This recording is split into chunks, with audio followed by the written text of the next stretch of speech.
Okay, boys. I I can already see some of you boys are a little heated by the memes in the intro. By the way, that's something I want to do a little bit different for you guys is put some boxing and MMA memes so that way when I'm getting everything set up, you guys have some some stuff to laugh about and kind of you know, chit chat about while I'm getting everything ready. So look, I have to apologize. I'm deeply sorry. I cannot excuse my actions, but I hope to grow from here. I know that I can never make up for what I've done, but I really need to make sure that I say this and be true to who I am and to who you guys are as my, fellow stream buddies. So I feel really bad in saying this, but I have to apologize, and that is, yes, I made a lapse in judgment. We have been doing Classic Fight Night now for over a month, and it's just criminal. It's just criminal in the fact that we have not watched this gentleman fight during Classic Fight Night. John, good to see you here, buddy. I think this is something you're going to enjoy quite a bit. This is what John... So anyone in the chat, if you don't know John, John's one of my very, very good friends. One of my best friends. And we used to go hunting and trying to kill big, huge animals with pointy sticks back in the day. And we used to hang out when there was no fights and watch classic fights. And so this is what gave me the idea for this whole idea of Classic Fight Night. So tonight we are going to be doing Classic Fight Night, and I have to say I am embarrassed that I have not brought this man to our attention or watched this man's body of work, quite honestly. And it's a little bit shameful, but I will make up for it tonight. We will be watching a good chunk of his career, but we'll be starting with John, you know that. Come on, besties, come on. Pinky promise. Oh, dude, yeah, UFC 266 card is stacked. So, couple things. We'll do a couple little things really quick, and then we'll get right into it. Number one, people have been reporting that they've been seeing Tyson Fury everywhere. In LA, on the West Coast, walking around, going to car dealerships, all this stuff. And he's supposed to have COVID.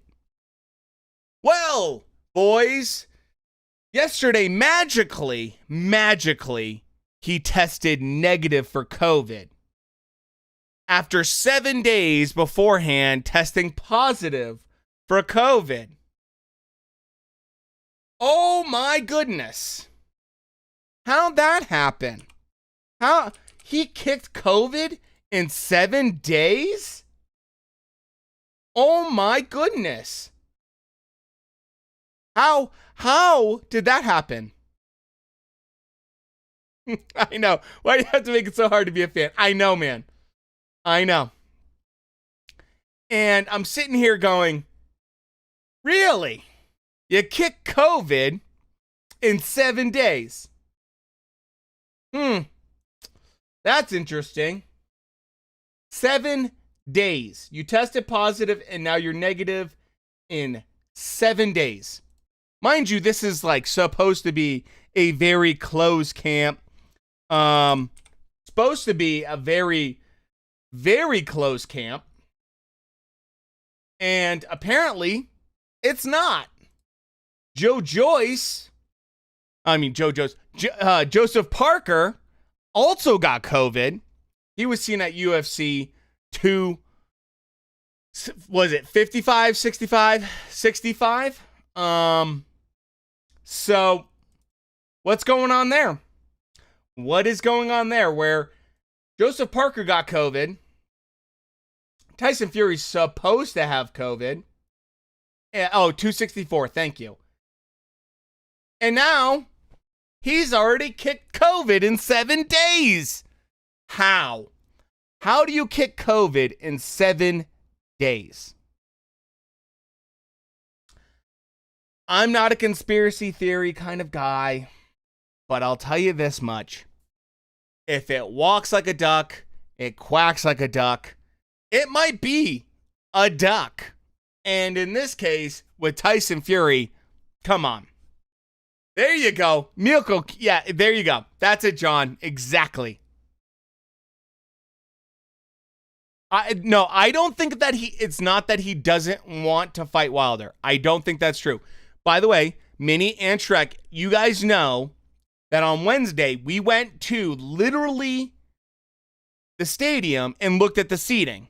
It wasn't totally sold out, but it wasn't that bad. It wasn't that bad. So, it tells me that ticket sales weren't terrible. But I do think there's an element here, and this is what people are talking about for October, which is by October, the UK should be open up to travel to the US. So now you have UK Fury fans that can travel to the fight for Wilder. I know a lot of them say I don't care until he fights AJ, but there's enough gypsies in the UK that do care, and that makes a lot of sense when you think about it. Now, mind you, I'm going to put things in perspective because I've been doing a little tall kid. What's going on, brother? This is 3 months. This is a 3 months difference between this fight date and roughly the October fight date.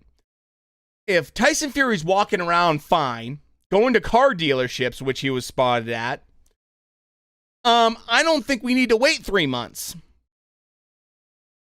Povetkin, mind you, Povetkin was in the hospital with COVID in Russia and then was able to get over COVID and fight Dillian Whyte within 3 months of them postponing the fight. Tyson Fury's walking around and just got cleared. Tyson Fury just got cleared in 7 days and is ready to fight now 3 months later, and Povetkin was in the hospital and he fought Dillian Whyte 3 months later.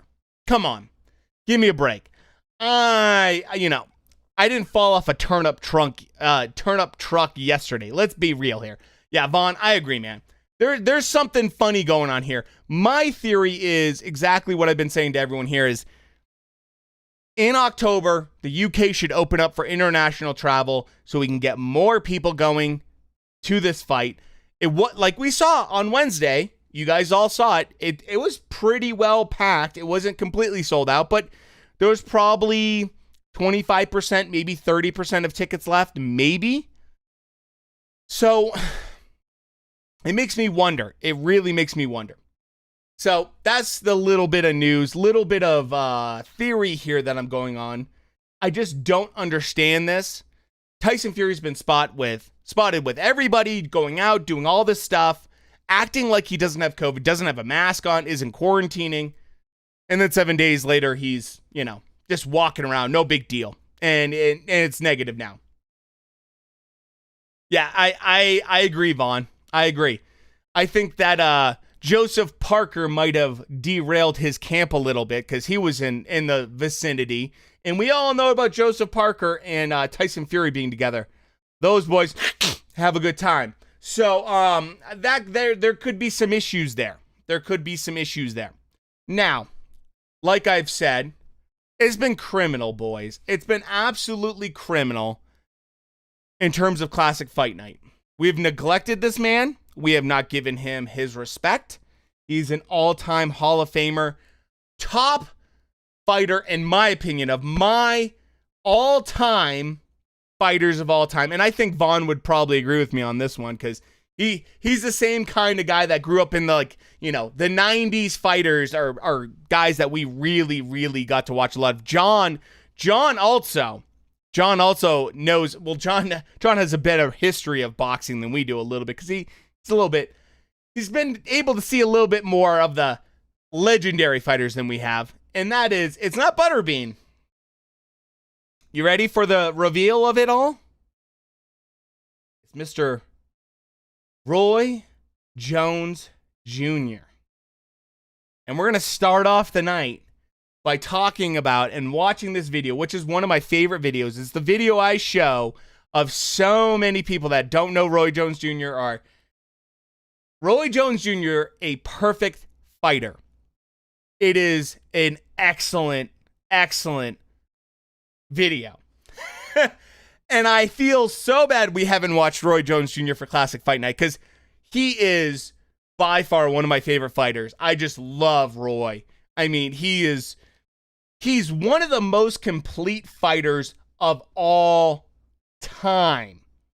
Hand speed, ring IQ, power, angles, everything, footwork. I mean, he has everything.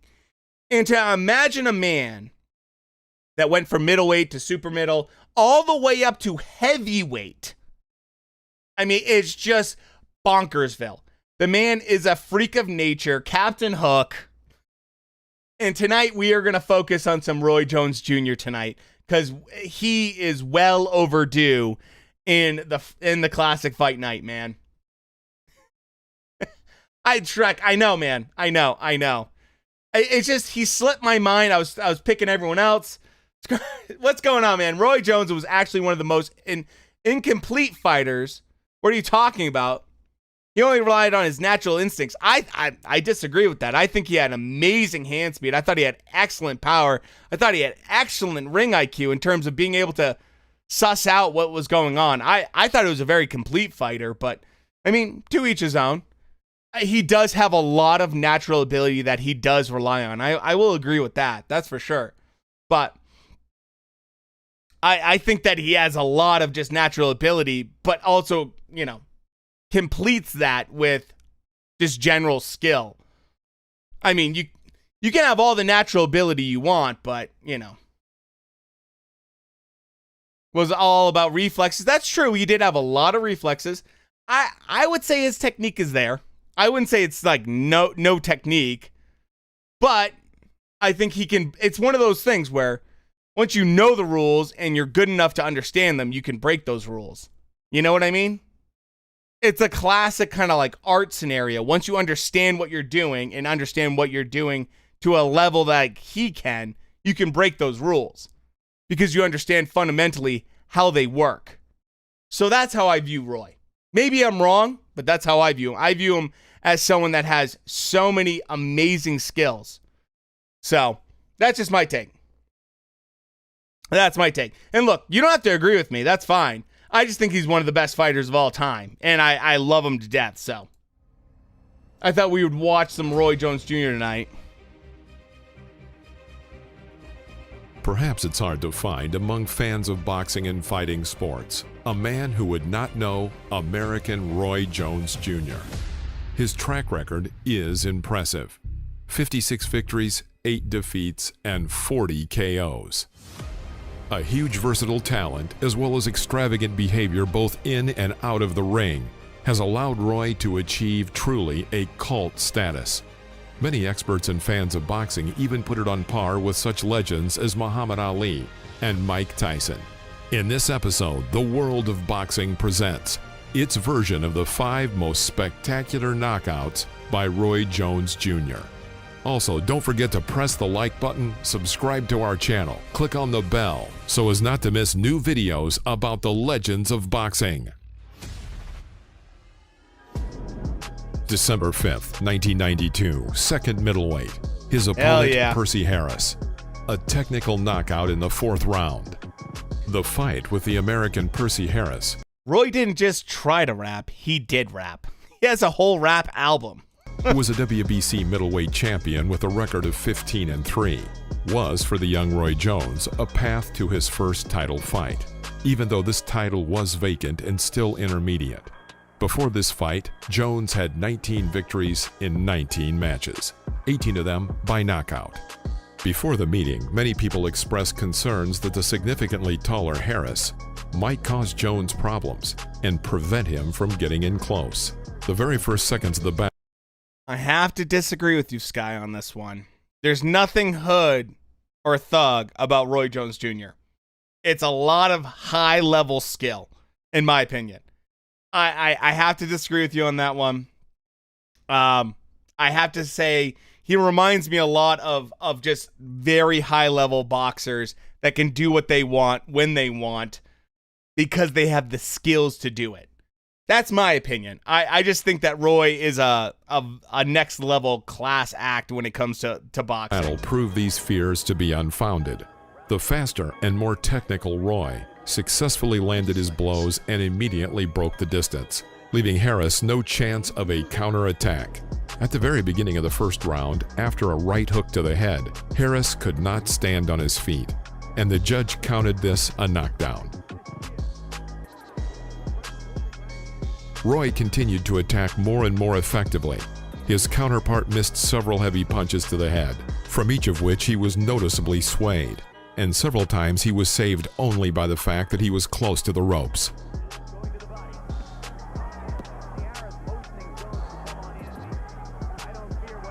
That timing, man. That timing. The precision. But in the third minute of the first look round, at that. he still ended up on the floor for That the second precision time. and just accuracy. Experience and the is will not to something win you see in the allowed hood. Percy to reach the bell. That's something you see high-level boxers do, man. In the next round, Harris tried to keep Jones at a distance and Oh, take my advantage goodness. of the length of his arms, but he still missed heavy punches over and over, which in the last seconds of the Ooh. round led to a I'd probably third pick Jones knockdown over Canelo. after a left hook from Jones. Roy controlled the Roy battle. was a At the beginning of the true third super round, he middleweight. accelerated the pace and began to shower the enemy with a series of blows, and almost all of them reached their goal. I mean, look at this. So it was a miracle that Harris did not find himself again on the just canvas. so accurate and fast. At the beginning of the fourth round, Roy had frankly worn Percy out, dancing around him and doing numerous feints with arms and legs, Is there any which later fighters who became could his hallmark beat style. Canelo right now? Probably not. I think Less that than at 10 light seconds heavyweight, before there's the end of the possibly. round, Jones carried out an extremely successful attack, mainly using left hooks to the Benavidez head. is a problem. After the final blow, the completely disoriented Harris fell to the floor, and the ref He has tremendous skills and 1% per title athlete. I mean, you don't win a silver medal. I mean, come on. Yeah, exactly, Vaughn. A gold medal, especially in the 80s. I have to agree with Vaughn. I mean, referee stopped the fight without even counting I have down to agree. the formal 10 I seconds. feel like he's a tremendous athlete, but also a tremendous boxer. I never looked at Roy as just purely a quick twitch kind of muscle kind of individual. He has that, but I've always felt like he had amazing skills. October 4th, 1996. Second middleweight. Roy's opponent, Bryant Brannon. I felt like his skills did get sharper. I felt like he did a lot better later in his career, especially once he moved up to like super middle and started taking on bigger fighters. Even guys like, we're going to see like James Toney, like bigger fighters, you have to be sharper and have better everything when you're fighting guys like that. But he did eventually I do think he outstayed his welcome.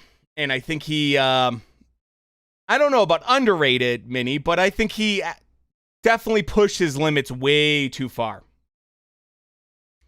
No, you are right about that guy. He did get knocked out a lot later in his career, and that to me was a fighter that was fighting way past when he should have. That's my opinion. I have to agree with Sky on that one. Like I brought this up actually before the Mike Tyson fight. His last real fight was 2015, and he got knocked out brutally. He spent way too much time getting hit by big guys, and I just think that he should have stopped at a certain point. Sky, to your point, one thing he did is he went up in weight class to heavyweight and then tried to come back down, and that weight drain and trying to do it too quick, I think was really a dumb move on his part. But hey, I understand that. I understand that, Not all this stuff is, and part of it, ego comes into it, you know what I mean? But that's my take on it. I think that he's a incredible fighter. I just think he made some dumb decisions later in his career, and he did pay for it with knockouts. A technical knockout in the second round. The meeting with the undefeated compatriot Brian Brannan with a record of 16-0 was for Jones the fifth defense of his IBF middleweight champion. I mean, there's ego that goes into that. I don't think a complete fighter is just someone that plays it safe their entire career. I think it's someone that is a complete fighter, has all the skills to make them a well-rounded fighter. If you make mistakes by going way up in weight and then going back down, I mean, that could be partially ego, not necessarily because you're not a complete fighter. Champion belt. Roy was already known at the time as a great professional boxer, but the true heyday of his career was still to come. Well, he's holding up about as well as is possible under the circumstances. Got hit 2 solid body forms. Brannan began the battle aggressively, raining down on his opponent with a hail of blows from both hands, but he could not shake or even surprise Roy. Jones successfully defended himself and answered with well-aimed single strikes.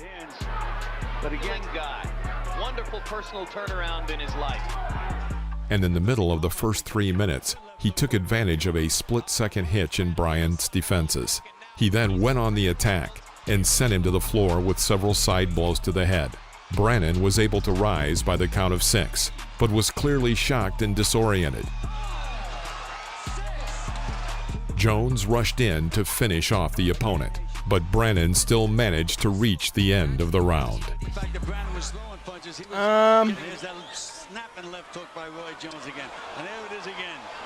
I do think that Caleb Plant could be a harder fight than Saunders. It depends on how his hands hold up. It depends on that. After the break, the fight that's the big thing. Was what kind of defense was that? No footwork only. Turtle shelling. I mean, head movement. That's a huge part of defense. So Roy's left hook found Brennan's jaw and made him lose his balance. Again, the stubborn challenger found the strength to stand up, only immediately to be pushed into the corner and beaten with both hands. Many, they are pretty close. They're pretty similar. Can't believe what they're seeing. They were so psyched for the possibility of Bryant putting up a big fight against Roy Jones. And their man is seeing that his enemy was completely failing to defend himself, I don't mind Jones some spicy asked the referee takes. That's if he fine, should stop Shrek. the fight, but he did not intervene. As a result, after several more blows, Bryant fell into a severe knockout and could not get up from the floor for a very long time. After this battle, Roy decided to rise to the next division, the light heavyweight. Jermell is better than Jamal. Absolutely. No question. So he stepped away and looked at Lipton as though he didn't want to hurt Brannan and said, Plants, yeah. August 7th, Nickname, Sweet Hands. I agree with that. I don't agree with. I mean, come on. A rematch knockout in the first round. Roy Jones first met with the American fighter Montel Griffin, who had a record of 27-0 in March of 1997. That fight was pretty equal, but in the 9th round, Jones was defeated due to a disqualification for striking his opponent while Griffin was down on his knee. By the way, this was the first defeat of Jones in 35 battles. Many, including the Jones team, then considered that Griffin had feigned Jones into the disqualifying blow. So in the rematch, Roy was determined to take revenge on his opponent and prove to everyone that the outcome of the last battle was an accident. Jones began the fight with aggressive pressure. In the first seconds, he struck Griffin several times with his signature left hook to the head. The last blow came out especially successful, so that Montel literally flew backward, and only the ropes saved him from falling. Vaughn. The episode did not go unnoticed by the referee. I have to say, come on. If you're not seeing the skill here, the accuracy, I don't get counted it. a standing knockdown. I know Vaughn gets Feeling me on successful, this one. Roy stepped forward even more actively, inflicting Roy. stronger blows. I just see clearly so much aiming skill for a here. quick knockout, And just he didn't pure have to wait boxing long. IQ, man. At the beginning of the 3rd minute of the first round, Jones struck a completely outlandish blow, something between a hook and an uppercut. Moreover, it landed exactly on his opponent's jaw, and Griffin collapsed. Montel was clearly shocked and could not believe his defeat. He attempted to get to his feet 5 times, but without any help, he could not do it. Round knockout. And it was a left uppercut. Yeah, boy. Quick left-hand shots. A barrage of them in round 1 by Jones. His hand speed, his just, I mean, come on, man. On disqualifications and have come back to regain the title. to his John. April 25th, 1998, light heavyweight. Opponent, Virgil Hill. Knockout in the 4th round. It was unlikely that this ordinary rating fight with Virgil Hill I don't think could have been reflexes expected only to end with one help of the most you knock out spectacular light heavyweights knockouts in like Roy this, Jones' though. career. The results look especially impressive when you consider that Hill is I far mean- from a whipping boy. Previously, he had won both the IBF and WBA light heavyweight belts and later became a 2-time WBA title holder in the first heavyweight category. In the first rounds, Hill tried to work the first number, throwing long jabs from a distance into the head and body. Jones successfully counterattacked, taking advantage of his reaction and the speed of his hands, and was thus able to land Yeah. several sensitive blows to the opponent from both hands. However, we must note that at some point, Virgil looked better than his eminent opponent. In the middle of the 3rd round, Roy went on the attack and sent several I have to successful agree with strikes Vaughn on into that his one. opponent's head, which hurt him. Although Hill, of course, was not shocked, he became noticeably more careful in subsequent episodes of the battle. right hand. I thought that momentarily stunned Hill. He may be getting a little. The beginning of the 4th round went in the same pattern, but at the Shrek. end of the 1st minute, Roy struck with a clear right hook to the kidney area, and his opponent fell, writhing in pain. Yeah, beautiful shot. Beautiful shot. He managed to get to the count of 10, but he clearly had not yet recovered, and the referee rightly recorded Yeah. the knockout. As it turned out later, as a result of the last knockout blow, Hill had a broken rib. According to the Ring magazine, this knockout was recognized as Knockout of the Year in 1998.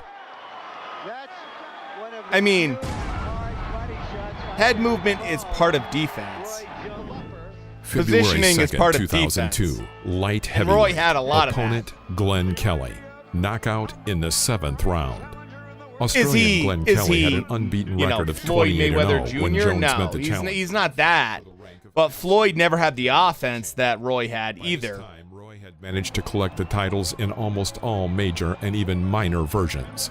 The WBC, WBA Super, IBF, WBF, IBO, and IBA. Jones was also repeatedly recognized as the best boxer regardless of the weight category. In fact, by this time, he had long had no equal or even a rival close to him in class. And some analysts had even suggested that Kelly could be such an adversary for Roy. In the next 3 rounds, the Aussie missed a lot of hard shots, and frankly, he completely, except rare episodes, gave the initiative to Jones. Yeah. I mean, At When the you end of the have 6th footwork round, and head Jones movement and inflicted everything an accurate else left as hook your into the liver defense. area, and Kelly fell into his second knockdown. you might not have the best, Philly shell or shoulder roll, but Kelly's corner screaming at Roy. In the 7th round, Roy continued to weaken his opponent and methodically deliver accurate punches. And at the end of the 2nd minute, Roy threw out perhaps the most Exactly, shocking Vaughn. trick in his entire career. During Glenn's attack, standing at the ropes, Jones put No both defense. hands I mean, his behind his defense back was poor, and began but- to dodge the blows, he could do some of the using most only his amazing body. defensive And moves then ever. he answered with a lightning right hook to the head. After this blow, the Australian fell again and could no longer get up. After defeating Kelly, Roy was also awarded the Ring title. Victory, and still the undisputed light heavyweight champion of the world, Roy. Oh, hold on.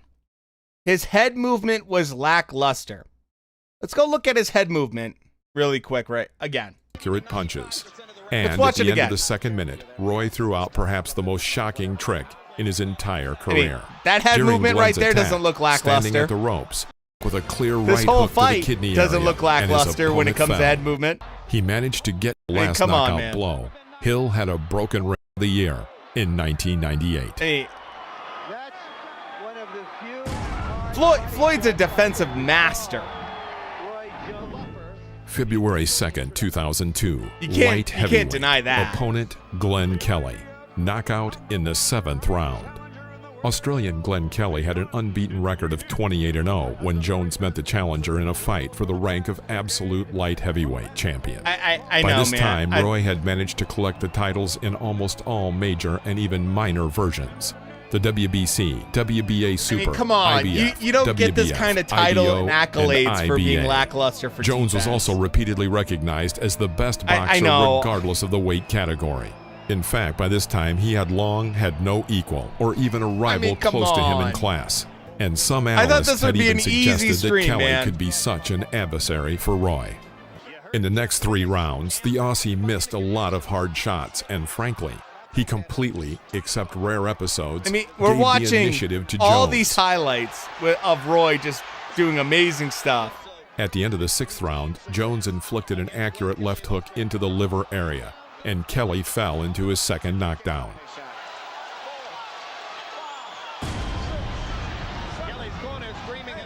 In the 7th round, Roy continued to weaken his opponent and I mean, methodically head movement deliver there. accurate punches.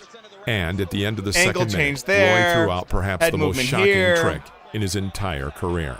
During Glenn's attack, standing at the ropes, Jones put both hands behind his back and began to dodge the blows, using only his body. And then he answered with a lightning right hook to the head. After this blow, the Australian fell again and could no longer get up.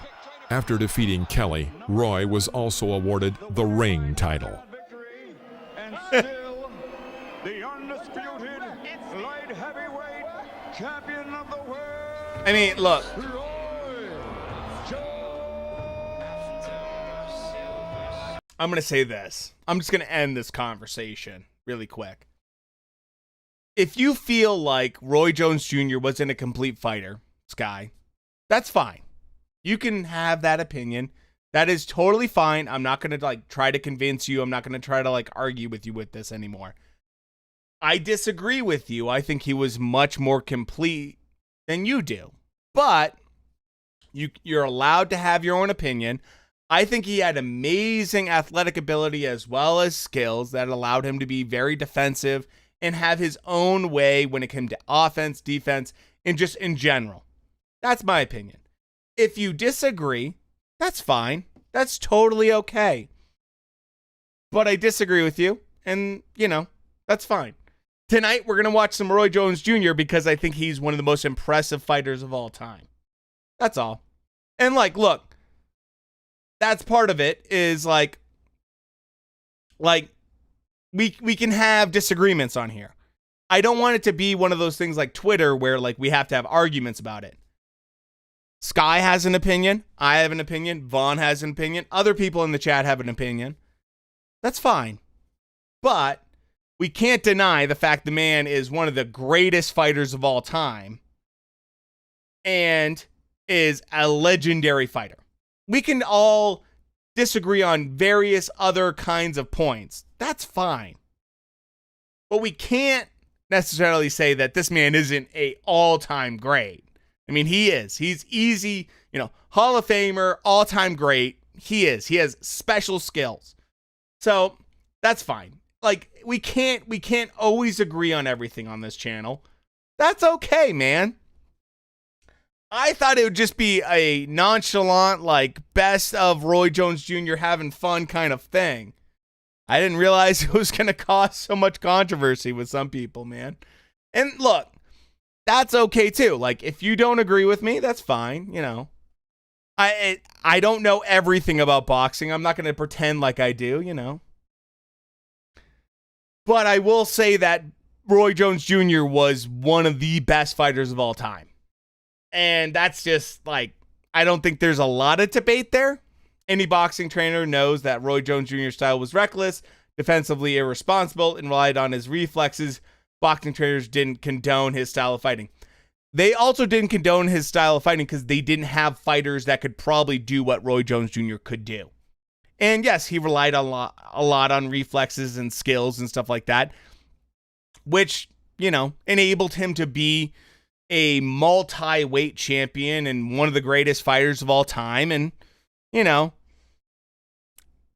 Did he pay for it in the end? Because what reflexes are one of the first things that go, yeah, sure. But, I mean, let's not kid around and act like this guy's a bum. Let's not act like this is a mediocre fighter. Let's just be honest.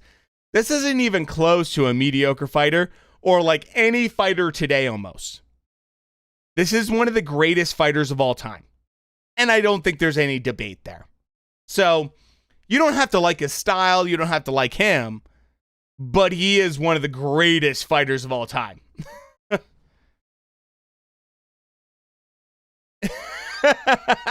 John, I mean, you caught me on that one. So, it's just, you know. Oh, no, I didn't say you didn't say he's not great, Sky. Absolutely. If you want to say he's incomplete, that's fine. I disagree with you, but that's fine. You know, we can disagree on that. On Roy Jones Jr., that's fine. But, you know.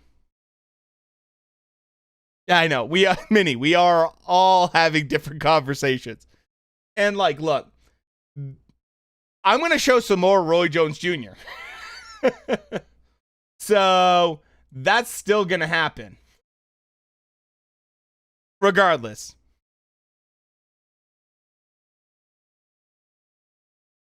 Hey fight fans, welcome back to Greatest Hits here on Boxing Legends TV. Today, we'll be taking a look at the 1990s Fighter of the Decade and former Olympic silver medalist Roy Jones Jr.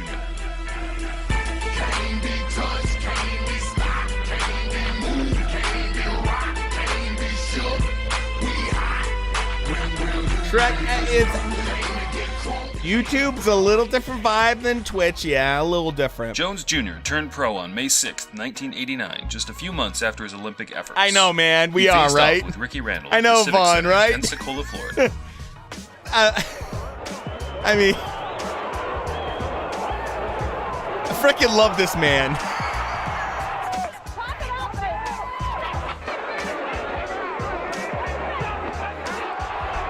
Boxing Legends, dude. This guy has some of the best videos. Like old school videos. April 3rd, 1992. Roy had already racked up 16 wins, all by way of knockout, and was ready to square off with Art Serrano in Reno, Nevada. Look at young Roy. Holy smokes. And he lost on a 3-2 decision of the Olympic award. Roy started fast, and after just a few seconds, it was apparent that Serrano would be lucky. Yeah, I love two. Boxing and that's Legends, when Roy dude. landed the punch that would later be remembered as the exorcism of Serrano. He says, I don't have to be up nothing. I already am his father. Oh! That famous, like, eye-popping knockout. He thought he killed that guy. It's the lead right now. It's a small jab as a rangefinder went in before it. And Art Serrano... He said that's the hardest punch he ever had. He was scared he actually May like 22nd, permanently hurt 1993. that guy. Roy faced off with Bernard Hopkins for the vacant IBF come on, middleweight Bernard title Hopkins, at the RFK dude. Stadium in Washington, D.C. Oh my God. Both men had built up impressive winning streaks, Jones being undefeated in his 21 bouts, and Hopkins on a 22-fight win streak since a loss in his pro debut. Touch him up. God bless. Let's rock. Trying to become Philadelphia's first. He's wearing like an axe murderer kind of thing. Hopkins used to wear that all the time. After that right hand by Jones. Hopkins is one. Spent Look how 4 big years in Hopkins prison is. doing hard time for a chain snatching. Good combinations by Roy Jones. Right hand, left I mean, hook, there's another left look, hook, the right angle hand. change is amazing. The footwork's Right amazing. hand landed inside for Jones. The range control's amazing. Again, an unorthodox punch, Jim. I mean, these are combinations I've never seen before. That's a good question, Minnie. I mean, After a closely contested fight, I would the say, decision like, was left to the by the judges. time Roy and Mike met in their time, neither one of them were prime.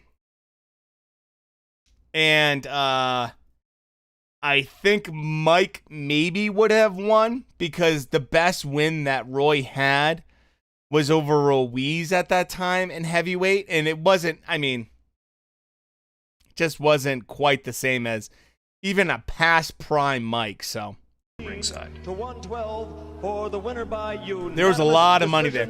Wes, what's going on, brother? We're watching Roy Jones Jr., brother. One of the best of all November time. 18th, 1994. Roy James faced off Toney, with rising baby. star James Toney at the Come MGM on. Grand in Las Vegas, Come on. Nevada. James Toney was The a fight was being built up bad as the best man. middleweight fight of the 90s, with Jones being undefeated in his 26 fights and James Toney undefeated James in his Toney was first a real 46 bad fights. man. Someone's O had to go. There's a quick right hand by Jones, and it looked okay there. Couple of body shots by Jones. Not protecting his chin. He got it up there, though. God, He hasn't man. found many openings. And there was the quickness of Jones again. He made Toney miss and nailed him with two of those unorthodox punches. They come from all angles. Was he really, Roy Minnie? started off better, throwing fast combinations and leaping left hooks in the opening rounds. And then, in round 3, he scored the first and only knockdown in the fight. Showboating by Jones. You tempt fate, I think. Oh, my goodness. I love that every time. You know, his seat never hit the canvas. But they're going to call it a knockdown anyway. Being completely outsped in this fight so far. Jones looks fast against everybody, but he certainly looked faster against I mean, Toney James than Toney somebody was a suspected. beast at this point. Roy continued to dominate the fight, landing unorthodox punches. I don't know about his so knockouts being unusual better than and Mike unprecedented Tyson's. that Maybe even a later in their defensive master career, like yeah, James but Toney could do nothing Mike about Tyson it. had some of the best knockouts of all time in his early career. September 30th, 1995. Jones defended his IBF crown against rugged tough man Tony Thornton in his hometown of Pensacola, Florida. Protect yourself at all times. Shake hands. Come out boxing at the bell. Hard left hook by Jones. Thornton protecting Oh my himself goodness. as Roy Look tries at to come I with mean, another left hook. Now Roy getting fancy as he polo punches with the right hand. come on, man. That's all I'm going to say. Roy was having a punch-perfect performance in the first 2 rounds, and just on the bell he landed a leaping left hook. It was before the bell. It was before the bell. Thornton gets up easily. Can't punch back. Oh my goodness. This is when you need a good ref to stop this stuff. Like, come on, man. You need a good ref to stop this. That'll do it. Utterly destroying an opponent who had never previously been knocked out in a 44-fight professional career. And that looked like about a 44-punch combination. October 4th. So look, boys. I have to point it out now. Because he's gone. I understand that someone disagreed with me on Roy and everything like that, and they had a very different opinion than me about Roy. Do I like debating people while I'm trying to enjoy Friday Fight Night, classic fight night, about one of the best fighters of all time from, especially not only my childhood, but like genuinely agreed upon greatest fights, greatest fighters, legendary fighters of all time. Yes, Shrek, he is gone. I'm looking at participants in chat right now on YouTube. And that, like, look, I'm not here to debate people. I'm not here to, like, convince you that Roy Jones Jr. is a complete fighter. I don't think I should have to do that to you, because I think it's pretty freaking obvious when you watch Roy Jones Jr. fight and his highlights, he's a complete fighter. So I'm sorry. I have to apologize to everyone in chat. I should have like done some timeout or ban or something like that, because it just monopolizes the entire conversation, and I don't think that's fair to you guys. And I'm really sorry about that. I'm kind of new to having people come in and like kind of debate me about stuff like that. I thought this wouldn't be a debate. I thought this wouldn't be a controversial kind of take to say that like Roy Jones Jr. is like one of the best and like, you know, just generally considering very complete fighter, but so I'm sorry about that. You know, I guess I was wrong. I don't know, man. Like I thought that was a pretty uncontroversial take to say that like Roy Jones Jr. is like a very complete fighter, concerning he's like one of the best fighters of all time in most people's, you know, mind. So I feel bad that some of you guys in Twitch, I didn't interact with you guys because of that. I was like, you know, too busy like having conversation with other people. So I'm sorry about that, man. I'm really sorry for the people at Twitch because I neglected you guys for that. But anyways, let's continue to have some fun tonight. But I did want to say that really quick to you guys. Like, I feel bad that I neglected people in chat because of that. So, anyways. 1996. Jones faced 16-0 unbeaten prospect Bryant Brannon in Madison Square Gardens, and Brannon made his intentions known as soon as the first bell rang. See the muscles bulging as he races across the ring and launches a wild right to the body, and Roy Jones stands in a peekaboo as Bryant Brannon throws about 8 wing punches in a row. Although Brannon started explosively, it was clear that it had little effect on Jones, who simply sucked it up and then unleashed his own punches. No defense, not great, you know. It's just all, you know, whatever. Jones blinding Brannon with his overwhelming hand speed. They were so psyched for the possibility of Bryant putting up a big fight against Roy Jones. And their man is... Jones felt Brannon had taken enough punishment and that the ref should have stopped the fight, but Jones was told to continue, and so he did. And then Jones says, look, you want more? Okay. A convincing case. I'm with you. November 22nd, 1996. Just 1 month after his KO over Bryant Brannon, Jones decided it was time to move up from super middleweight to light heavyweight, and he challenged the three-weight world champion and respected 175-pounder Mike the Body Snatcher McCallum for the WBC interim title. Down when he jails. This boy can make you pay. Roy Jones can make you pay for dropping your hand. As he just did. Man, the video quality. I always thought like Boxing Legend had a little bit better video quality than this. Certainly McCallum is following No, his fight. like that's just what it is, I guess. McCallum takes it pretty well. I guess it's hard Jones back looked then just too, as sharp right? and fast as he did at his previous Yeah, fight, recorded and on won a potato. complete shutout I was gonna on the say a judges' scorecards in a Samsung 12-round unanimous fridge. decision. March 21st, 1997. Jones faced undefeated WBC light heavyweight champion Montel Griffin at the Taj Mahal Casino in Atlantic City, New Jersey. Despite Roy scoring a knockdown in round 7, the judges rightfully had the fight even on the scorecards, and in round 9, Jones would lose his first fight at 35 due to what appeared to be an act of desperation, or perhaps just a mistake in the moment. Yeah. Recorded by a microwave. Jones looking to finish. Griffin wobbling a little bit. Jones comes in and lands the right hand lead again. And a couple of left hooks. Oh, dumb mistake though. There's no like coming back from that. Like that's just a bad mistake. We are being told Like you can't say like, hey, you know, and you made a little mistake there. Jersey State Commissioner Larry Hazard. No, that was a dumb mistake. That was a really dumb mistake. August 7th, 1997.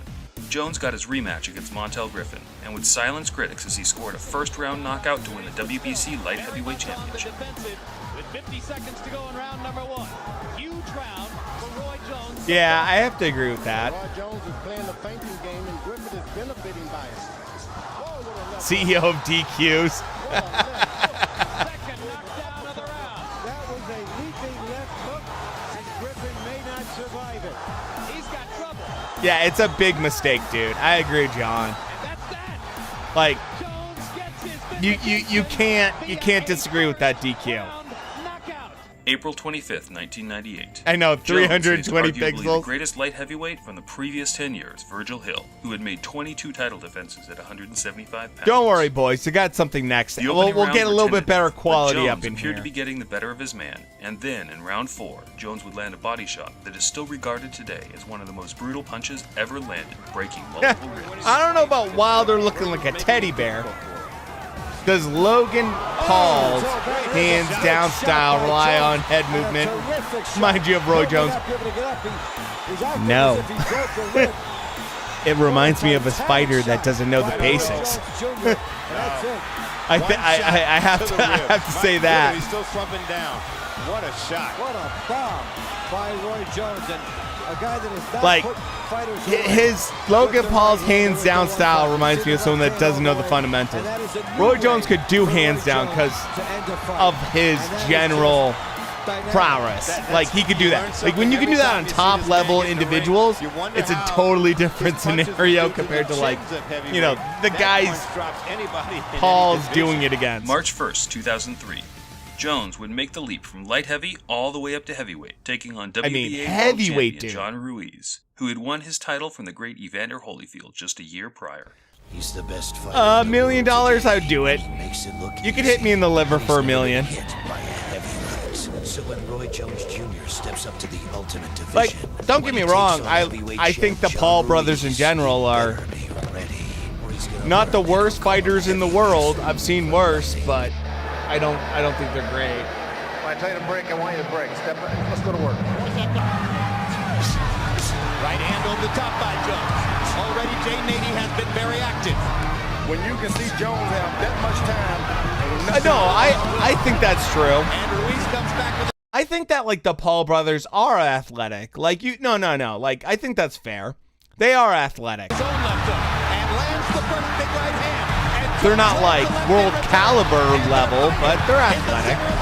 Despite Jones suffering a 33-pound weight disadvantage, he had little problem in the fight and won a 12-round unanimous decision. Oh, we'll have some butterbean eventually. 118 to 110, all three in favor. No, I think that's fair, tall kid. Like, they are athletic. 33-pound difference. WBA heavyweight champion of the world, Roy Jones Jr. Like, the Paul brothers have a lot of athleticism to them. This would be Roy Jones' last graceful victory. Despite moving back down to light heavyweight in his next fight and defeating Antonio Tarver, Roy looked a shell of his prime self, and in their rematch, Roy suffered a brutal knockout defeat that he would never fully recover from. Oh, he lost yeah. 8 more fights to people he would most likely have destroyed in his prime, and won 14 against no notable names outside of a washed-up Felix Trinidad in 2008. If you enjoyed this content, make sure to leave a like. That's, like I always say, power's the last thing to leave you, boys. When it comes to boxing, that's the last thing to leave you. But reflexes, chin, those things kind of go pretty quick. Kind of remind us of a certain Irish guy, just a little bit. So, tall kid. Like, I have to say, like, the Paul brothers in general, they're pretty impressive for what they've done. If you don't think that, like, they've done some impressive stuff for their level, let's be honest, for their level, I mean, come on, that's not bad. Do I think they're all-time greats or... No, like, they're not ready for the real stuff. But I do think it's very impressive overall. That they're, sticking with it. I think boxing in general, especially, is really tough.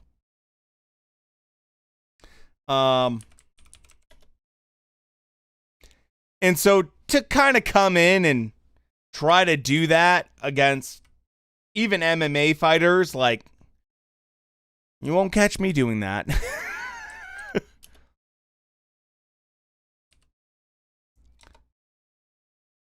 You know, like they've definitely done better than a lot of people expected them. Definitely not the people that I would say like, you know. They're good amateur level fighters fighting above their weight class, which is good. So, boys, next fight. This should be a fun one. This should be a fun one.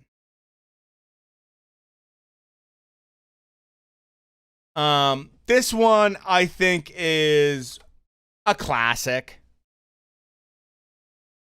And it's a good one because we have to talk about this individual who is coming back and, you know, has a legacy here. So I'll be right back. I have to pee really quick. And then we'll get right into this next one. What do you think of Paul's weakness would be? A counterpuncher? I mean, in general, I think that, like, both Pauls in general have fundamental issues. They each have different ones. I would say Jake compared to Logan. Logan has a lot of issues with his hands going low. A lot of issues with his hands going low and not proper technique. I would say Jake has some flaws. I mean, we haven't seen enough of Jake. It's harder to judge him because he's had less rounds. So, John, my buddy, saying, not all fighters have all skills. What Roy Jones Jr. has is incredible hand speed, hammers for hands, endurance, great precision in his shots, no technique, maybe, but his other skills made up for it for the win. I would argue that Roy Jones Jr. has a high ring IQ on top of that, as well as defensive technique being high reflexes, good head movement, good footwork. Not everyone's going to have a peekaboo, classic Mayweather style, you know, and that's okay. But anyways, this next fight I think is a good one. It's actually a legendary fight. So I'll be right back. And when I come back, we're going to watch a absolute pounding, and I mean pounding, of one fighter over the other. That is, both of them are Hall of Famers. Both of them are traditional individuals. It is not a Roy fight. I've had enough talk about Roy for tonight. I thought talking about Roy would be one of the easiest nights of my life.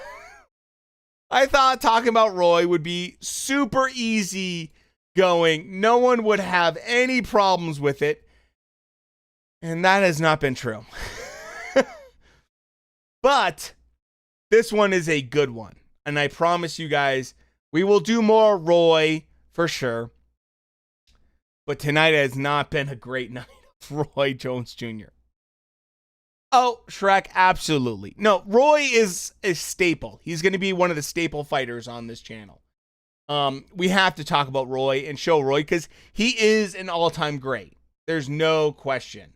There's no question about it. So, we will talk about Roy again. I just never expected so much controversy over such a well-known and well-loved fighter in my entire life. So I'll be right back. We're going to watch a phenomenal fight. And with that,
Okay, boys.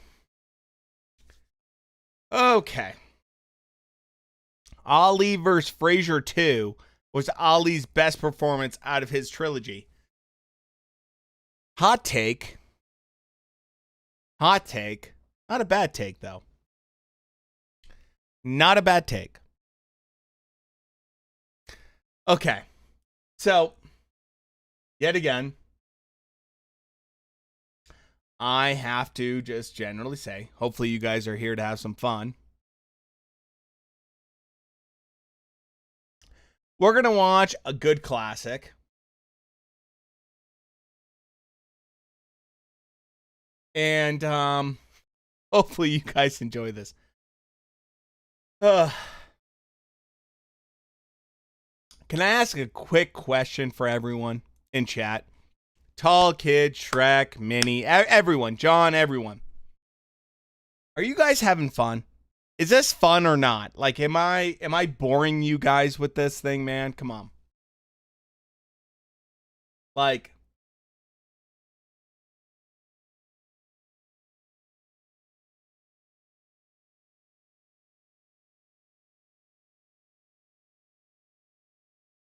because, like, the whole point of, like, Friday, like, classic fight nights, just, like, watch some classic stuff. Okay. More fights. John, you got it. Classic fight.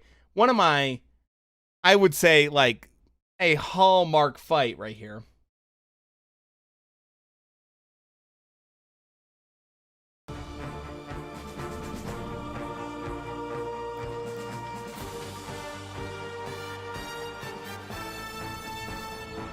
The following is a presentation of HBO Sports. We'll get past some of this most BS. identifiable commodity and its economic centerpiece. And to get you ready for the showdown against Cotto, we're going to take you back now to Manny's biggest night. When the idea first originated to match the one-time flyweight Pacquiao against Oscar De La Hoya, a much taller fighter who twice fought for middleweight titles, veteran ringsiders scoffed. At that moment, Pacquiao hadn't yet appeared above 130. And De La Hoya wasn't far removed from having actually captured one of the scorecards in a split decision loss to the #1 pound-for-pound fighter in boxing. Let's find out.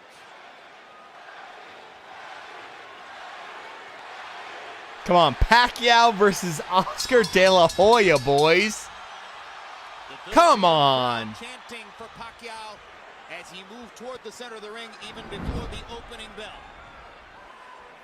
We can watch some Hearns fights, no problem. Especially if they're against Hagler or any of the other four kings. Love Hearns. Tommy Hearns was amazing. Mind you, everyone said that, like, Oscar coming back, like, being this big and everything would just dominate Manny. The height differential did not show up so graphically at the weigh-in yesterday, where De La Hoya was barefoot and Pacquiao had tennis shoes on. Oh, today, they do look at Vec coming in right now. You can see the height difference here. But Oscar seems to be very intent and holy shit. I see the expression and looking in his eyes. I've known him. But he's fighting a very intelligent fight. He takes a straight left hand and a right hook from Pacquiao and seems intent on retaliating. But already Pacquiao shows you that he wants to move in, move out quickly.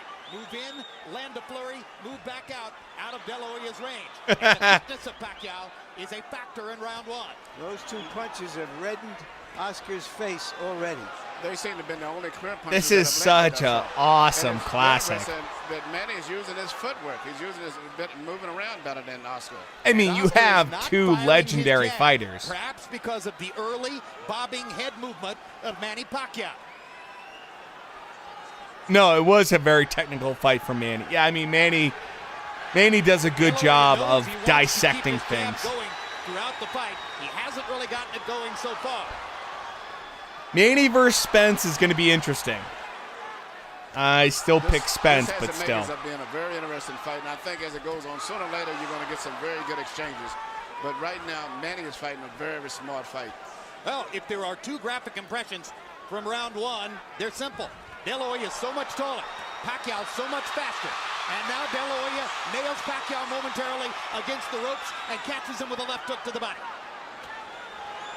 Oscar needs to do just what he's doing now and use it more, the left jab.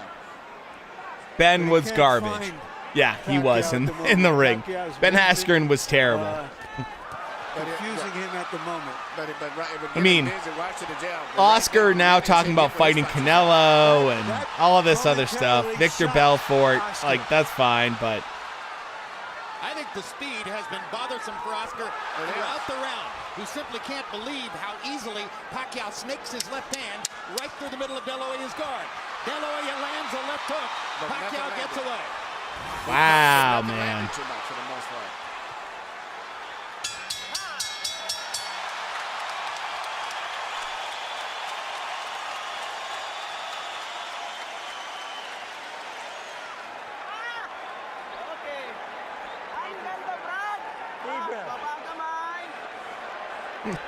Look at the scorecards. Right in the middle, Manny. Very good. Keep boxing. I think that the Pauls in general are Keep your back off the ropes. making good money and finding the best things that are possible for them. I mean, come All on. he can do is a straight hand or a hook, and you saw what he did.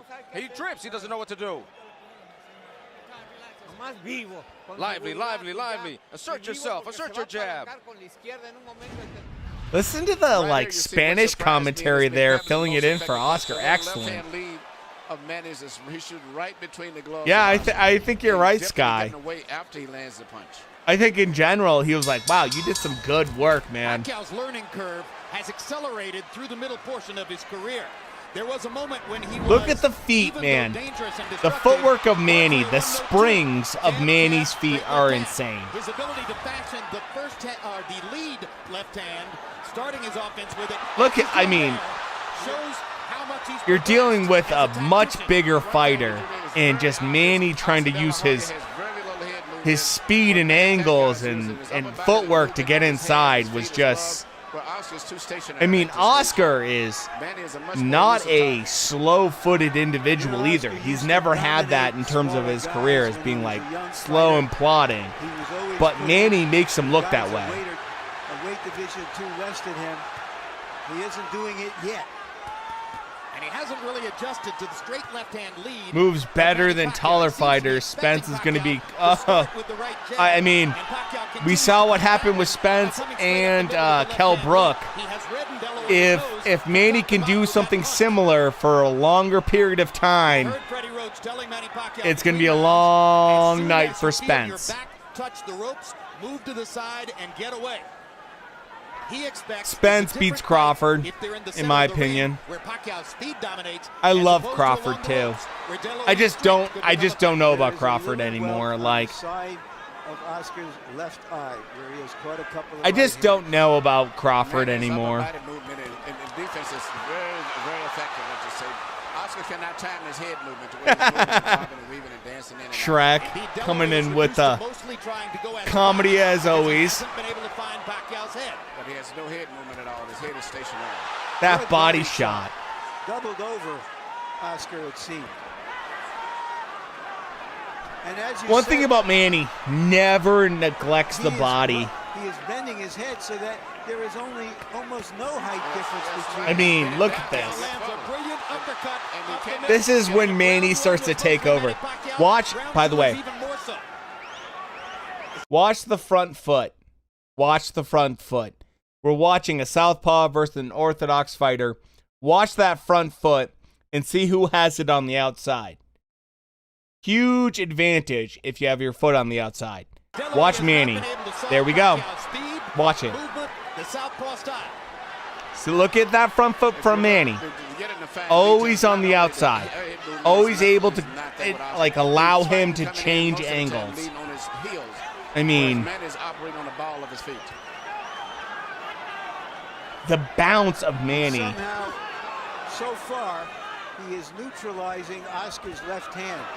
One of the best weapons in the sport for over a decade. See? Look at that front foot. It's what Lomachenko uses all the time. The head movement defensively. Learn from the best. Left hand up the middle. He has I mean, Floyd didn't. in the first couple rounds. Prime Floyd versus Prime Manny is a really good fight. I can't say either way. Because Prime Floyd was like incredible himself. Because you give him a shot. You give him a chance because of his speed. Jab, jab, Like, jab, I'm not going to say Floyd loses to Manny in the prime. Like, both of them are just top-level fighters in their prime. You give him all the chances. You understand? Throw punches. It did happen too late. It happened way too late.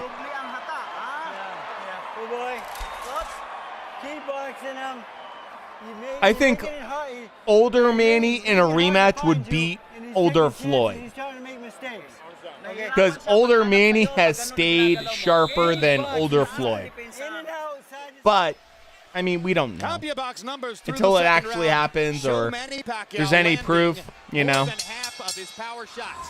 This is a big problem for Oscar De La Hoya, who has landed only 6 of 56 attempted jabs. Wow. According to CompuBox. De La Hoya hasn't really gotten his offense going, and he hasn't solved Pacquiao's game yet. Yeah, no, you can never bet against Floyd. I think that's a safe. I think that's a very safe statement, Shrek. I always wondered if Canelo was too big for Canelo back when he. I mean, his upper body movement is not going off. You're telling me we're going to see a shutout, Emmanuel? Oh, against Manny? I think so. Manny walks around at 157 pounds, and then he drops 6-7 pounds to hit 140 or 147. I mean, he maybe drops like 3 pounds, and he's good. He walks around at like 150. Like, Manny's a small guy. The difference is I thought he would have came in about 160 pounds, as most people. Manny could probably easily make 130, 135 for lightweight, no problem. As big as he should be. Now, maybe not so much. Like, Manny's a small guy. He walks around at 150 pounds, maybe. Like, he's so small. He hasn't thrown a punch in 20 or 30 seconds, and that was a reach-in right hand. I mean, this is Oscar De La Hoya. You have to believe that. Look how, by the way, look how big the shoulders are of Oscar De La Hoya. Like, Oscar looks so punishing for this weight class. And just, Manny just changes angles. Non-stop, boom, pot shot right there. I'm just going to pot shot you and just keep moving. And just, Oscar had no answer, man. Do you remember the Russian heavyweight? Oh. I don't remember him off the top of my head, no.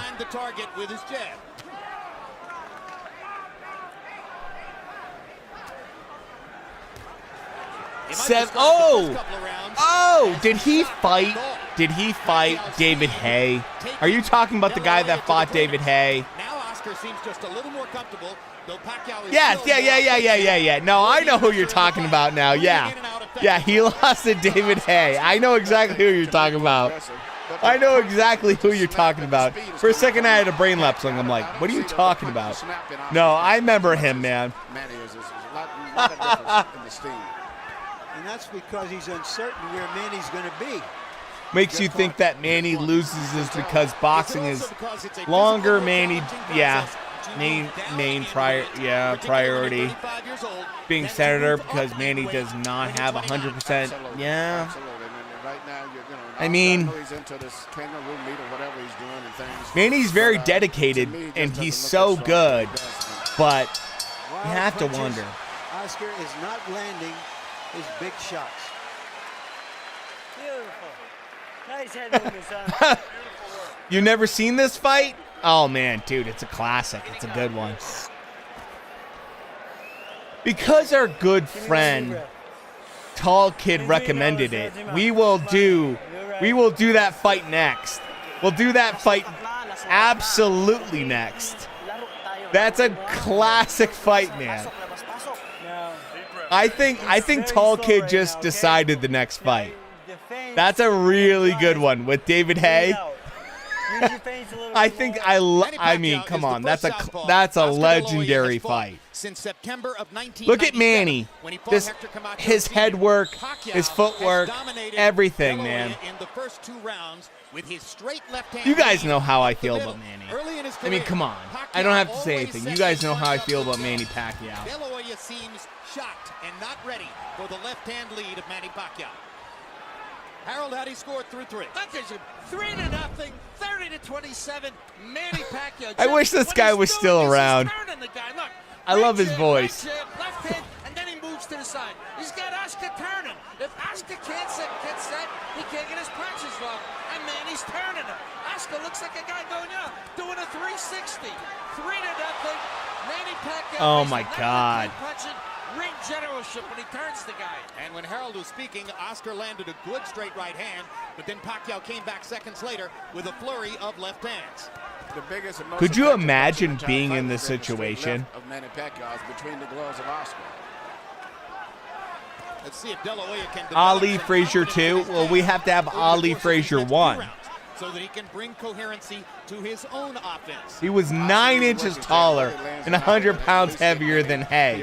Yeah, I remember that. Still got wobbled and that worked. He feint it sometimes and then jab in order to make Manny move and then jab. Greatest comebacks. The right hand Oh, has never been a super destructive punch for De La Hoya. greatest slugfish finish. Ward Gotti. Ward Gotti might be the best comeback finish. Like either one of those, man. Either one of those, like any of those freaking fights, 1 or 2 from Gotti Ward are just like so ridiculous. Like that's so they're just. We've watched them. I think it was like Classic Fight Night 3. We watched all 3 of them. They're fucking ridiculous. We need Chavez fights. Yep, we're definitely gonna do some Chavez fights. I asked Freddie Roach yesterday. I'm glad you're thinking that too, man. I mean, they're just like that might be just top of the list. Just like unbelievable level. The straight right hand. I will say Badu Jax had some pretty big ones too. For a conventional fighter against a southpaw. For the David same Hay, reason, oh Pacquiao dude, yeah. is landing his straight left hand. Well, dude, tall kid, you asked for it. You're gonna get it. You're gonna get it. Dominating the slower De La Hoya. De La Hoya at this point, man. To move his head, at least he keep his right hand to the center of his face, and he keeps it up right into the side, leaving a perfect hole for Manny to go right through, and that's what he's doing. Listen to the crowd. And that's what Oscar needs to do, is keep working that jab. Manny could not time him so much. And oh, dude. I said, keep pumping it. But he doesn't Shrek. Good body shots there by Pacquiao. And if there was... I wish we had the film of the first 10 years of, we talk about Sugar Ray Leonard and like Sugar Ray Robinson, his first 10 years, we don't have the film of that because it all deteriorated and like was lost. My God. Could you remember, like, Sugar Ray Robinson, like, first 10 years, unbelievable. Could you imagine that? The worst thing in the world is to come back and complain, I can't handle the speed. And that's exactly I know. Hay was not a heavyweight either. And Hay was not a heavyweight. But he was a really smart guy and knew what he could do. To find out whether he is still a prize fighter. I mean, come on, man. Why Pacquiao took the fight. Looking at the first 4 rounds, you have to wonder why. John, what's going on, brother? Oscar. Glad you're here, man. You don't throw punches. Your best defense is to throw punches. Classic Oscar De La Hoya versus Manny Pacquiao. Oscar right now, he's looking old in this fight. Look at his hairline. Look at his punch output. I mean, landed punches. 8 landed punches. Come on, man. That's 4 rounds that you lost. Manny Pacquiao is still looking ripe. Don't just walk in behind the feint and the head movement. Classic Eddie Roach right now, man. You can't handle your speed, son. Wait. That line right there, he can't handle your speed, son, is one of the most legendary lines as a cornerman ever. ever. And every time I hear it, I get like goosebumps. Every time. He's beating you to the punch. It's just, because if you don't do anything, there's 4 rounds that you lost. Right here. Don't just walk in behind the feint and the head movement and the jab. A little bit of movement. He can't handle your speed, son. Every time I get goosebumps, man. I get goosebumps. It's just so good. It just so good. Oscar needs some alcohol.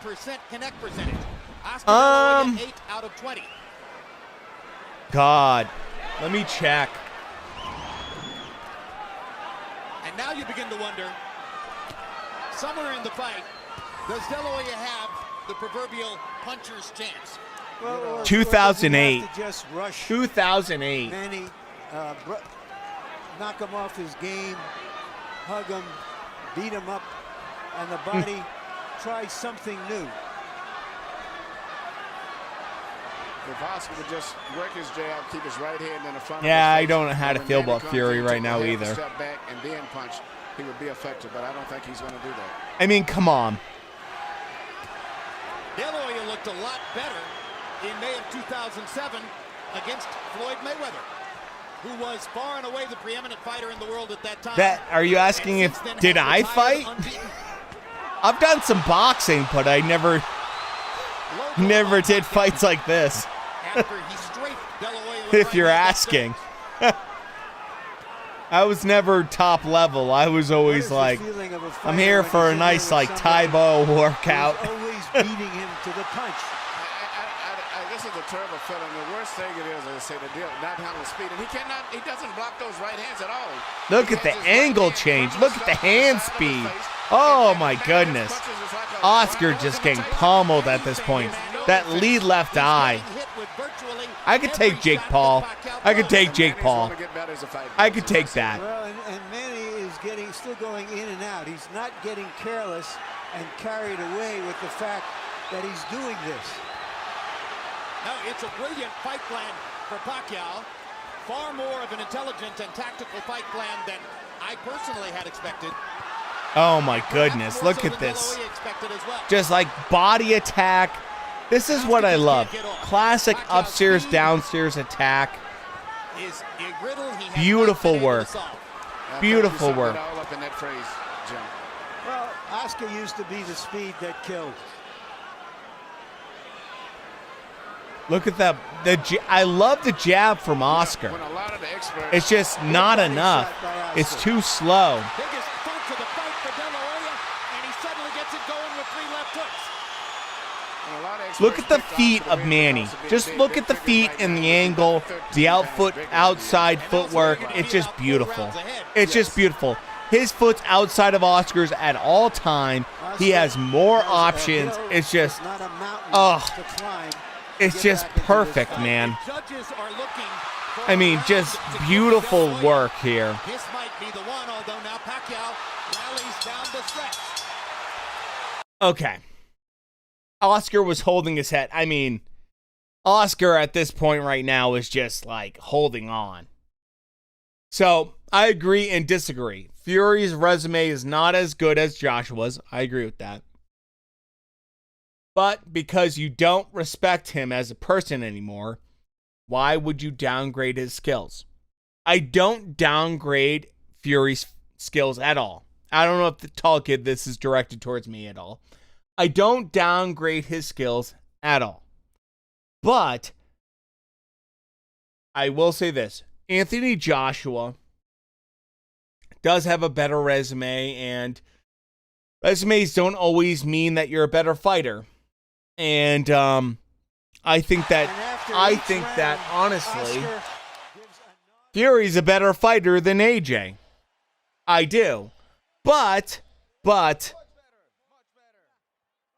I will say this. AJ is a very dedicated fighter. A more dedicated fighter and a more serious fighter. Okay, so it wasn't directed towards me, but you know what I'm saying? Like, AJ, it's hard to discount him, man. This guy is so focused. Compared to Fury, who I don't feel like is as focused as AJ. And that's one thing, like, as a Fury fan, I have to say, like, AJ is laser focused. And I don't even like AJ very much. But the guy's got a very serious, like, drive to him that I do respect. Tall Kid, thank you for clearing that up. Pacquiao is showing Here we go. Insurmountable. So Round 6. Pac-Man, Manny Pacquiao, known as Pac-Man, threw 86 punches. De La Hoya I agree with you, Shrek.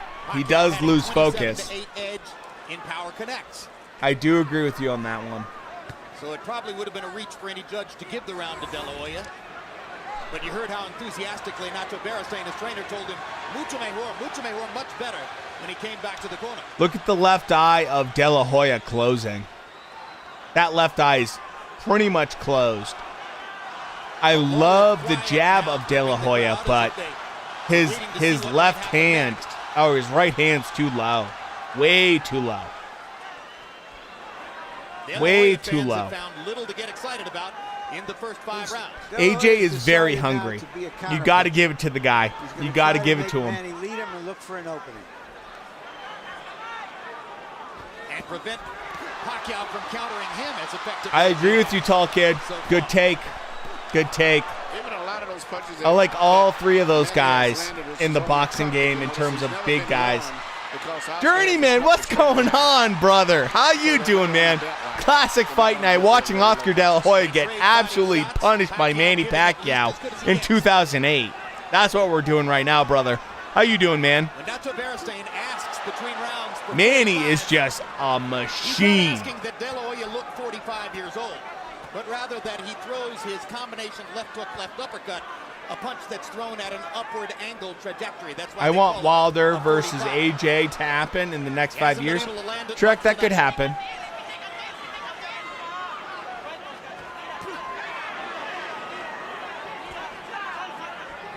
Oh, DLC. Oh, Manny doing serious work right now. Serious work right now. Oscar's now feeling it. You can see the slow pace of Oscar at this point. Look at the footwork. Totally different. Oh, man, he's so sharp, man. Lord have mercy. Exactly. Look at the movement of Manny. His upper body is just so different. And Oscar is just drained. Yeah, absolutely, man. As we come toward the end of the 6th, and he is gradually reconfiguring De La Hoya's beautiful face. There you go. Jim Lampley put it perfectly.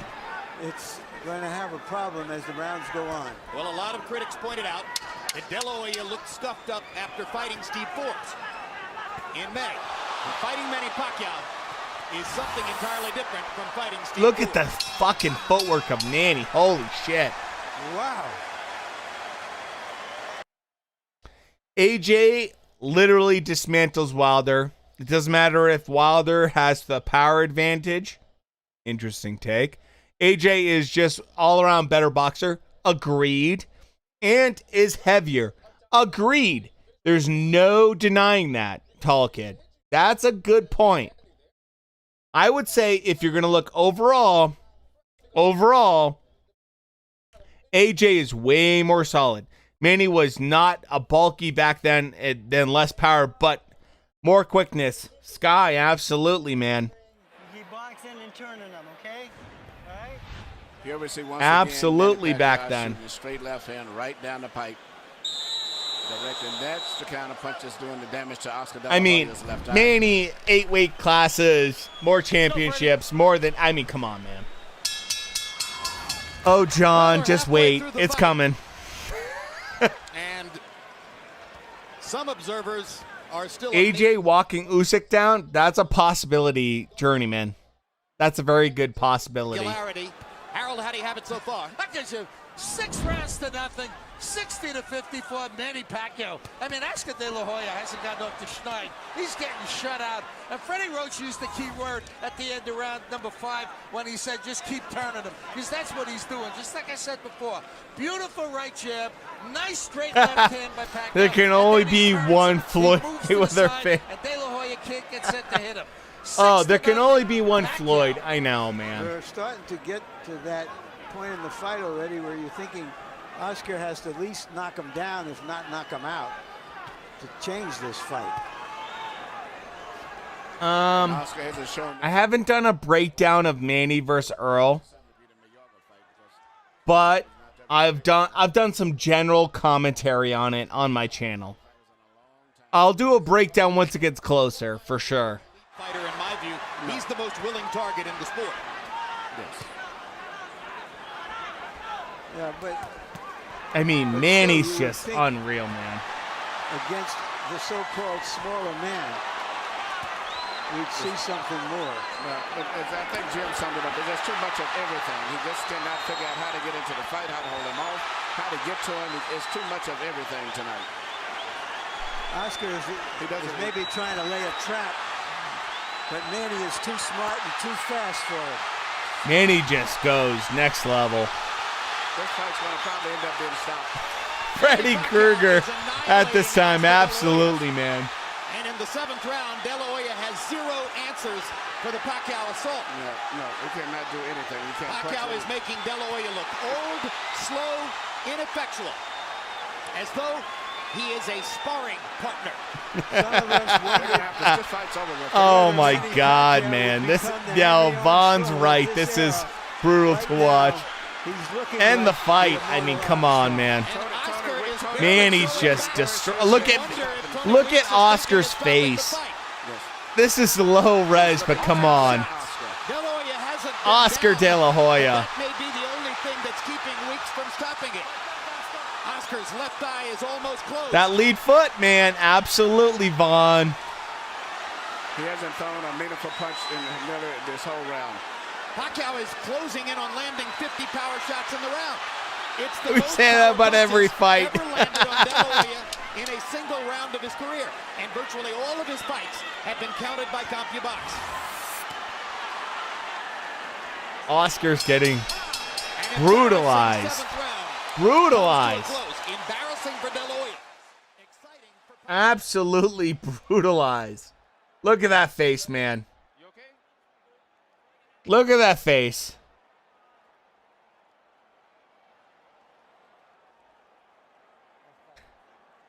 Manny steps in the inside lead foot and does Earl Spence both are southpaws. This is going to be interesting. Absolutely, Vaughn. Dude, Vaughn, if anyone knows anything about the Earl Spence versus Manny fucking fight, it's Vaughn Blue. It's Vaughn Blue, boys.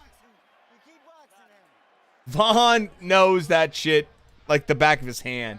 I have to agree, man.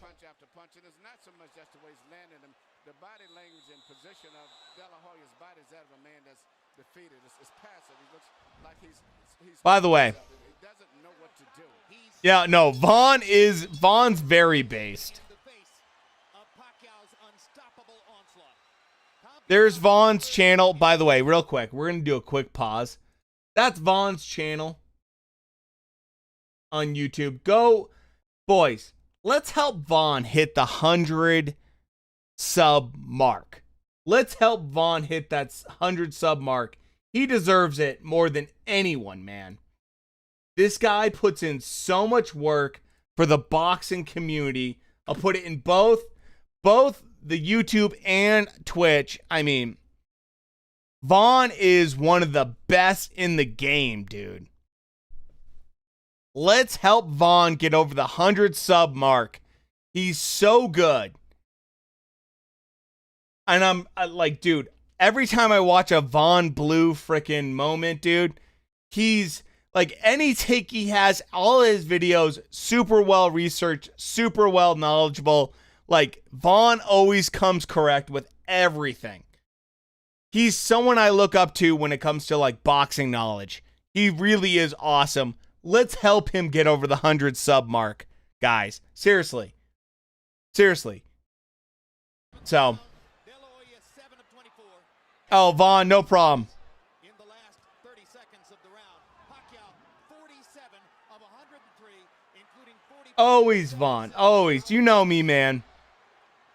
Diaz I love your was channel. Closer to being in the fight against Pacquiao than Oscar De La Hoya is at this moment. Harold and I both scored the last round a 10-8 round for Pacquiao. Oh, man. Oscar. And you heard the commission doctor indicating in De La Hoya's corner that he will not be allowed to continue that kind of sustained taking punishment without the fight being stopped. The old warrior still trying to hang in there against a man in his prime who is the most exciting little fighter. It's just so hard to watch Oscar get just destroyed, man. Arrest Manny, hashtag. Do you think in a next logistical step for Jake, it is beats? I mean, I don't think so. In the welterweight division. The ref is like, this is fine. Pacquiao's movement were just seamless in this fight. Sky, absolutely agree with you on that one, man. I mean, his movement was beautiful. He himself says he's going back to 140 after this fight. Oh my goodness. This could be the end of the fight here. Yeah, Oscar has no defense at all. His body Oscar's getting picked apart right now. He doesn't know what to do at all. Well, if he dies, he dies. Come to an end. Watching this, you wonder if you'll ever see Oscar De La Hoya near the top of the sport again. It could be. Look at the bounce in Manny's step still. It's just like, come on, man. Here tonight. It's like watching my two best friends beat each other. By 1,000 left hands. Just need to stay out of it. Yep, it's just like, go ahead, boys. Boy is being dethroned. I know, man. I know. The fighter who may have the best chance of I mean, Manny's just like, as the economic bell cow of the sport. Because Pacquiao's following when Pacquiao's just like, let's go, boys. Let's go back outside of the ring. Latin America as well.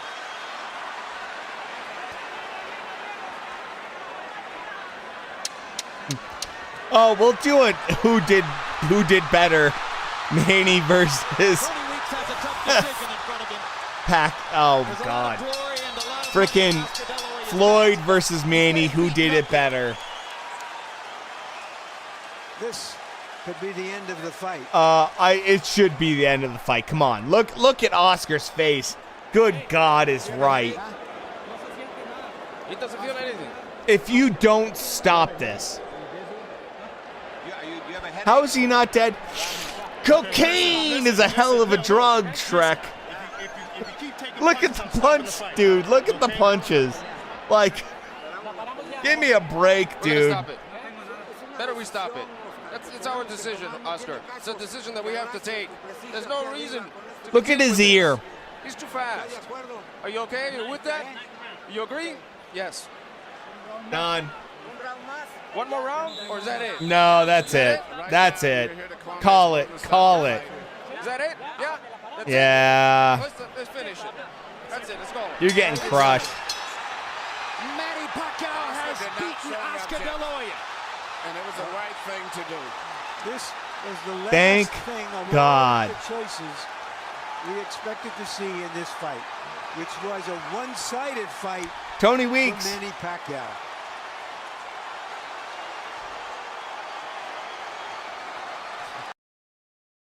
Okay. Okay. Next fight. We at least have one more fight. Probably two more fights total for the night. What do you guys think we should watch? I have a few suggestions. I mean, Manny versus Spence, both those guys during the press conference were like nice guy versus nice guy. It was really tough. So we have two more fights probably for the rest of the night. What do you guys think? what Tall Kid said? I have to agree with that. Oscar shouldn't have fought at 147. Oscar should have fought at, Vaughn. That's a good take. Over 10 years prior to this fight. Come on. Exactly. Tall Kid. I think we have to go with what you said, man. I think we have to go with that. Do we have to go with Ali versus Frazier 1 and then go with Frazier 2? Oscar got Billy Joe Saunders. Come on.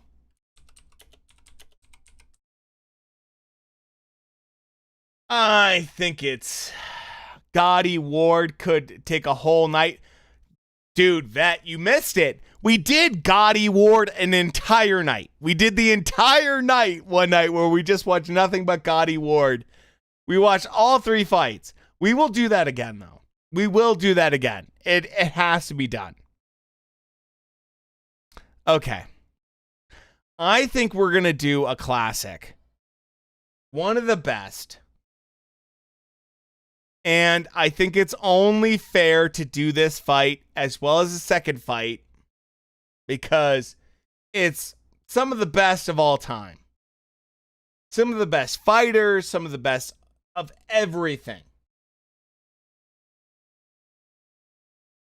And Tall Kid requested it, so we're going to do it. So. Truth has arrived. Ali versus Frazier 1 and 2.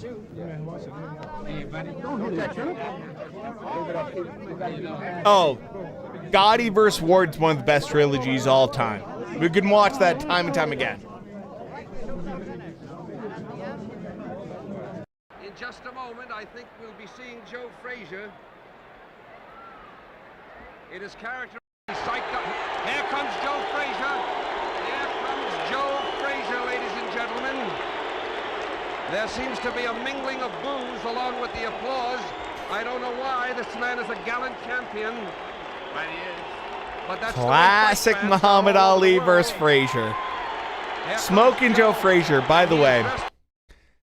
Joe Frazier, when he died, sad truth,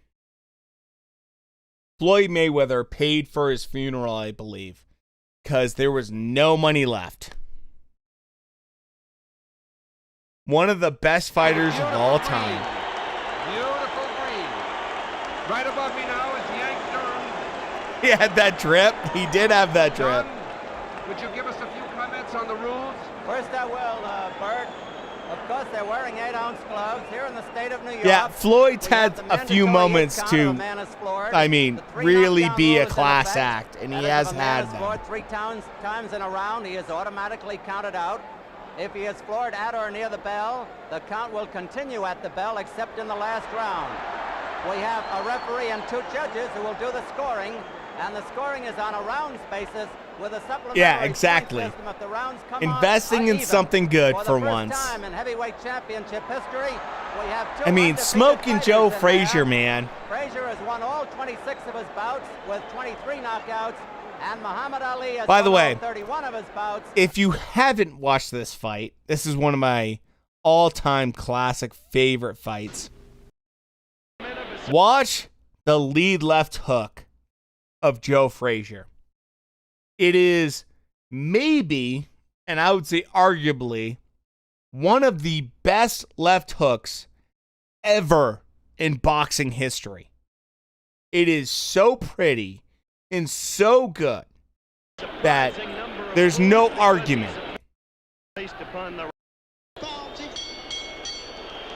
Oh, wait, hold on. This just went to Ali Frazier 2. What the hell? I was watching Ali Frazier 1. Knockouts. Here we go. He got in that good left hook. Let's get in here. House at Madison Square Garden. Muhammad Ali and the red trunks, Joe Frazier. in the green trunks. They appear very light. Joe Frazier's movement, head movement, that left hook is insane. Insane. Muhammad Ali opening up fast. He may try to blitz him here. Imagine fighting Muhammad Ali, dude. Come on. Like, you're fighting Muhammad Ali. Round one, exactly. Like you're fighting one of the greatest fighters of all time. Frazier is not the easy target he used to be. He's bobbing and weaving all the time. Look at this beautiful movement from Frazier. Muhammad Ali's best punch the jab. Mind you, Muhammad Ali is the legend here.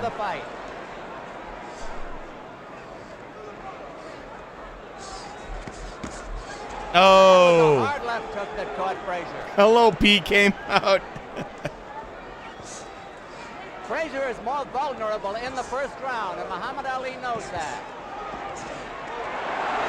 Oh, my goodness.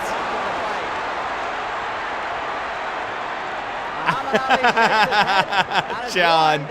For holding behind the neck. Oh, my goodness. Muhammad Ali has been missing. But that jab didn't miss. Look at Joe Frazier use that lead right to get on the inside. Muhammad Ali shakes his head as though there was nothing, but he was tagged. A whipping left hook to the body that must have hurt by Frazier. This is a super technical fight. Muhammad Ali is finding the mark with body shot from Joe Frazier. on the ropes, which he should not do. Which, if you can hear it now, with that technology they had back then, come on, man. Yeah, exactly, man. Your instincts kick in when you get hit to the head a few times. Ali right now is like, I'm not happy about getting hit with that left hook, man. Oh, Ali wasn't even that tall, man. He was not that tall compared to today's champions. But he was still a beast, like absolute beast. And that's not considered healthy. Muhammad Ali, flat on his feet, not up on his toes, like the Muhammad Ali of old. Frazier just fights one way. He bores in and he punishes. 15 Frazier was seconds a to go in the monster, round. dude. It's been a fairly close round. Look at this. Oh, that left hook. Frazier getting closer to the ex-champion.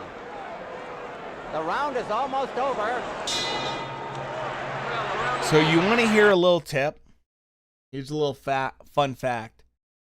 Frazier started figuring out the timing of Muhammad Ali. Do you know how he did that? I don't know if you ever heard this.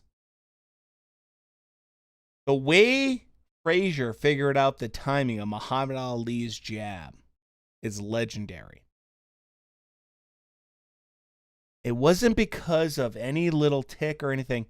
He could see the muscle, the pectoral muscle of Muhammad Ali twitch and move before the punch would come, and he could time his jab. Little fun fact there. That's how Frazier set up that left hook. First rounds I think we've seen in a long time. And Frazier really is unrelenting. He keeps moving in. He hasn't given Muhammad Ali any chance to move around and fight his own fight. Oh, dude, we definitely need more play-by-play like this. I think that Frazier, watch this. Yeah, his pectoral muscle, you can see it. Watch.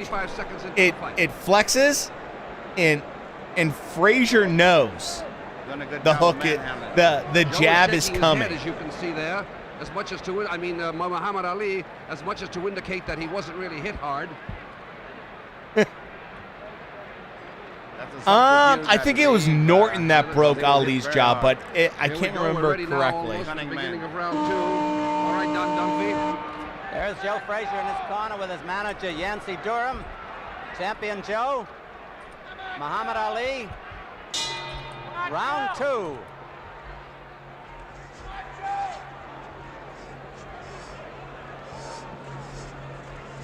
The Muhammad Ali that we remember of 3.5 years ago was a dancer. He's not dancing tonight. He may be trying to slug with Joe. I know, man. a hard jab and a good right cross. Frazier may have been hurt a little bit by that punch. Referee Arthur McCanty, a fine official, gets them apart. A good exchange. A whipping right hand that did Muhammad Ali no good. Now Muhammad Ali may have been shaken. It's a real pure six-belt.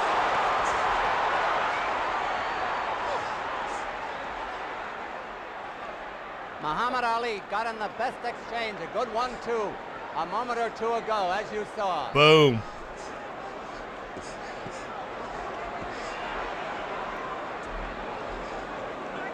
Muhammad Ali is not keeping Joe Frazier So away Norton from him. broke his However, jaw he is for scoring sure. heavily.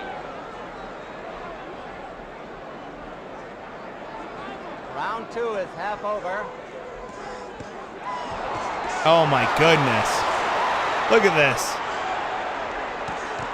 Oh, that left hook, man. It's so pretty. Frazier has taken a good battering in this round. Stop talking. And the referee told them both to stop talking.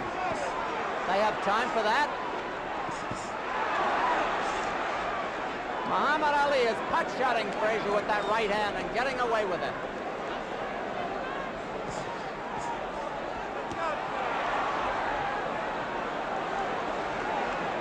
And Muhammad Ali may be a little tired. Yeah, man.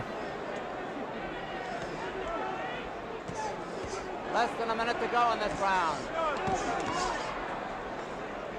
Frazier every so often digs that wicked left hook to the body.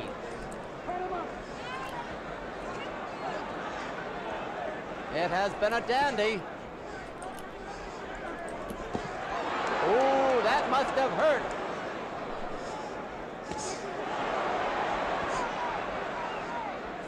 Frazier has been hit with solid right hands that would have felled an ordinary man. 15 seconds to go in the round. Oh, that left hook. That was the best punch in the fight. That left hook. Oh my God, dude. Ali's in huge form right now. Exhibiting magnificent skill and hard punching power. Much better. Watch this. Watch it in the slow motion. Beautiful right Frazier with hand that from left Ali, hook. but he gets That countered, beautiful man. left hook. On the button. Absolutely, man. Now Ali comes back. Oh, that body shot.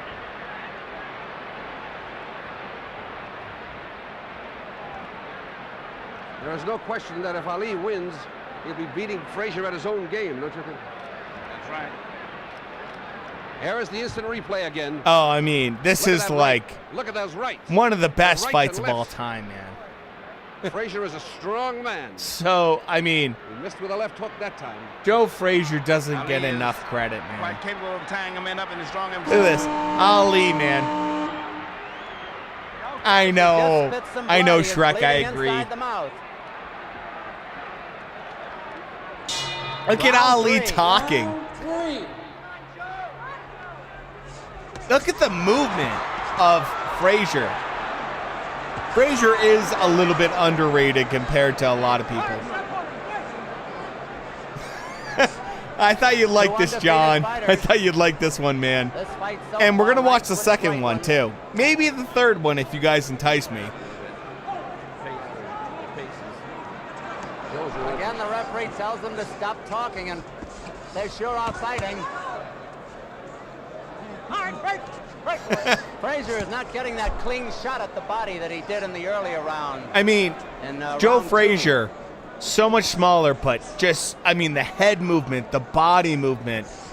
Imagine doing this amount of work to get on the inside of Muhammad Ali. Ali still hits hard. I know, I wish we knew what they're saying, too. It's amazing that Frazier can stand up under that battering. Unbelievable. Oh, that left hook. And he is scoring himself. Oh, man. Ali's right hand was just vicious. That jab was vicious. Now, Muhammad Ali's 3 punches telling in his favor. He has been keeping Frazier Nicest trash away talker with his ever. longer reach. Unless he shows up to your house like Sonny Liston. Oh. Look at this. Watch the head movement of Joe Frazier. Oh, that left hook. Just watch the left hook of Joe Frazier. I can't say it enough. Just watch the left hook. It's insane. It's so insane. It's a question. He's like the how definition many punches Frazier can take. of a orthodox fighter with the best left hook you can imagine. These are big rounds for the ex-champion. Oh yeah, he was as popular as the Beatles. I mean, not getting intimidated is half the battle. Absolutely. Absolutely. Now Frazier is scoring. Dude, it's crazy. He said he would go to the body, and he is. I mean, Frazier making Joe's good getting use on of the that inside of Muhammad Ali. I mean, come on. Half a minute to go in the round.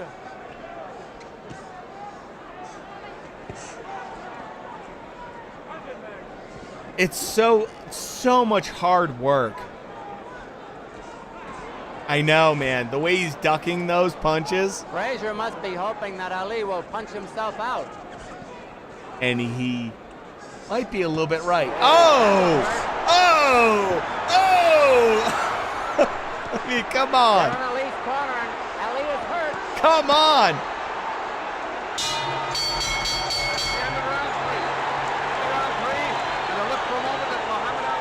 Mind you, Muhammad Ali has never lost a fight in his entire career at this point. Never lost a single fight. And look at Muhammad Ali on the back foot against Joe Frazier, dude. Look at that. Look at the head movement. Oh! Which caught Muhammad Ali. And Ali looked tired. Boys, this is what classic fight night is all about. We're going to see now the last 10 seconds of the round, where Ali is on the ropes. Joe begins to really score with some of those beautiful shots to the body. There he hit him with a left to the jaw. Now he's going to move in.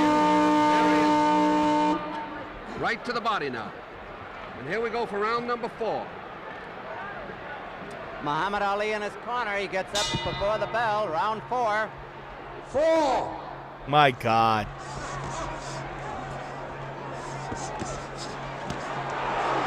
Dude, Trek, I'm glad you enjoy, man. Now they move out in the center.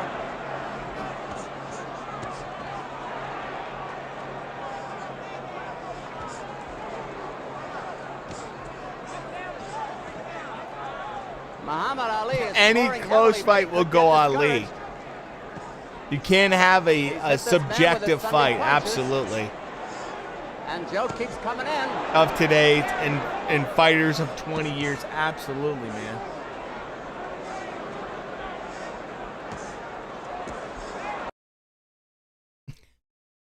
Oh, there you go. Sorry about that. You are welcome, guys. Anybody else would have been on the floor. I don't know. I love this stuff. I hope you guys do too, man. I can put on this stuff all day, every day. Oh. Let's go Smokin' Joe. Classic, right? Hey, come on. Muhammad Ali is If you can't, like, root for Smokin' Joe in this. At this stage of the game, he is way ahead, no question.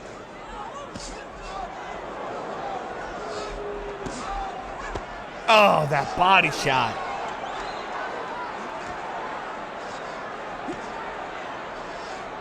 They're just above us.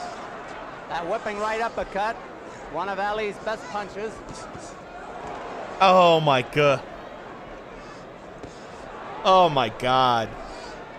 Neither one has ever fought a fighter of the caliber of the opponent tonight. No question of that.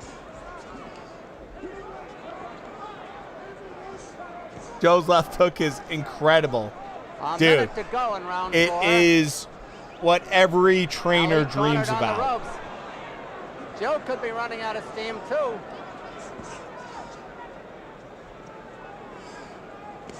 Fury gives me a little bit of Ali vibes. He does, a little bit. Absolutely. The movement.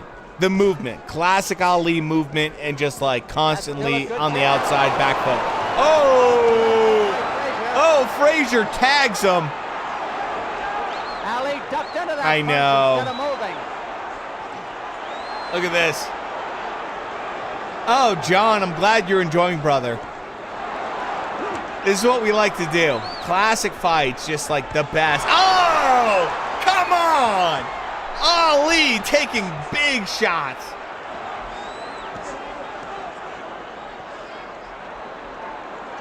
Round Yep. almost over.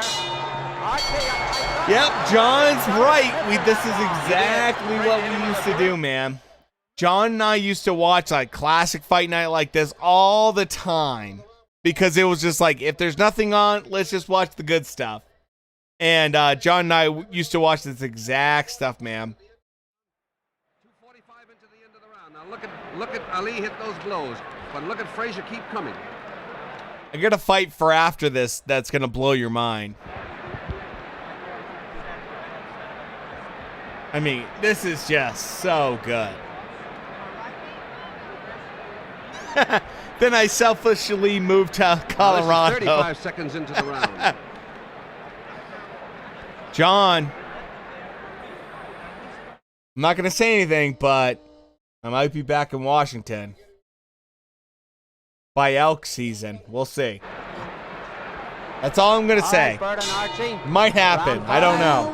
Round 5. It's not up to me, but we'll see. Muhammad Ali may have been told to move more. He's up on his toes for the first time tonight, but he was tagged. Muhammad Ali dancing around for the first time. It is especially Shrek if you're a hunter. Washington's a great state for that. It's not Danner. It's another company that's on the Olympic Peninsula. Frazier says, come on in and fight. Love talk ruining my office confirmed. You know, Oh, Frazier Journeyman, also another has- Northwest raise. Look at that. Muhammad Ali slipped there over in Frazier's corner. It's very wet, apparently. Always is in a fighter's corner. My goodness.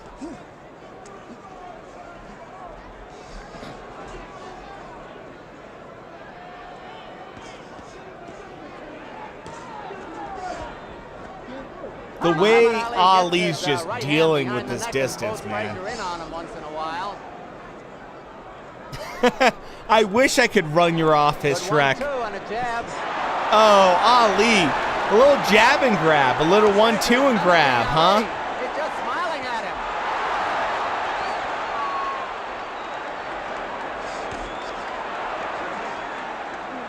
If anybody is psyched here, it is not Joe Frazier. Look at that hook. Oh, man. Ali pouring it on like classic Ali.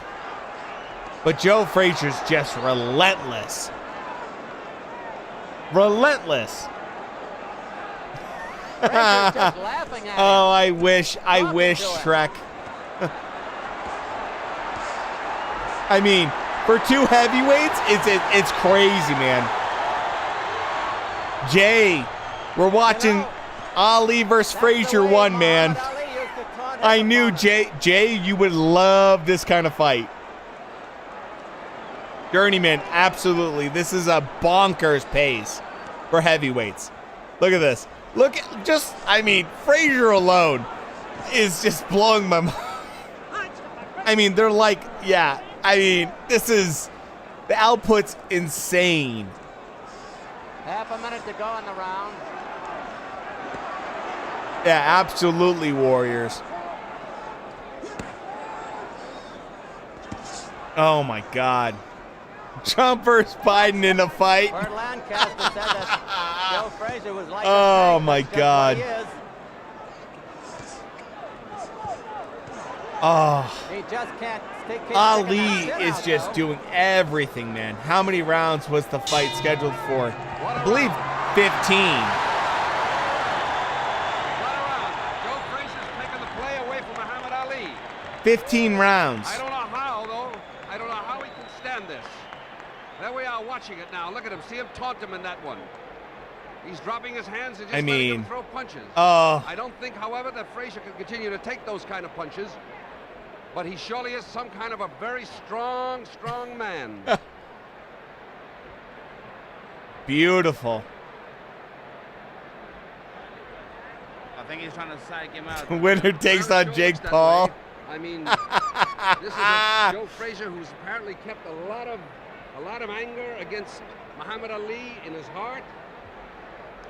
And now he's really going to make a play. Here we are, 40 seconds into the 5 rounds, dude. Yeah. Jay, I thought you'd like this one, man.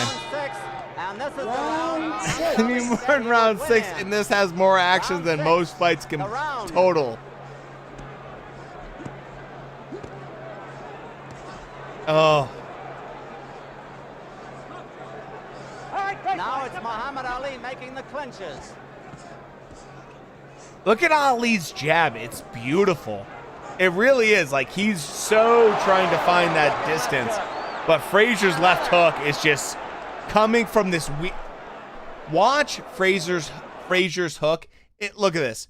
See this? It comes from a weird angle from this kind of lower position that should go to the body, but it will come upstairs a lot of times. He throws it from an angle that looks like it should be a body shot. And it's just like, it's so good. Oh yeah, Ali's punches are so smooth. I mean, it's gorgeous. His lead left is gorgeous. See that? Comes from his hip. It comes from his hip. Watch it.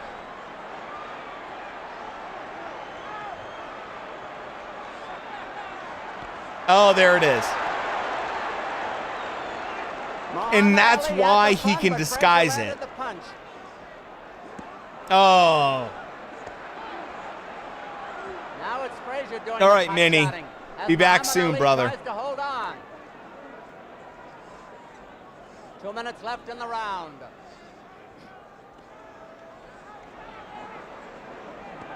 Oh, the body work. Could you imagine being at this fight live? I mean, give me a break. Oh. It is going to be interesting in the scoring. Frazier is the aggressor, and that will count for him. Ask her your mom about Butterbean. Half the round is over.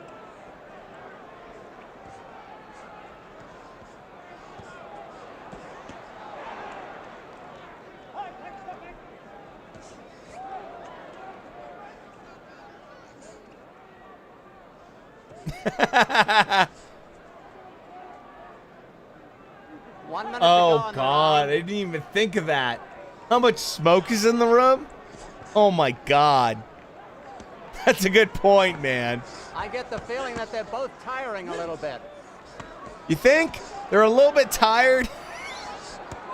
Oh my God, look at Joe Frazier. Oh my God. Holy shit, dude. Ali almost a sitting duck here.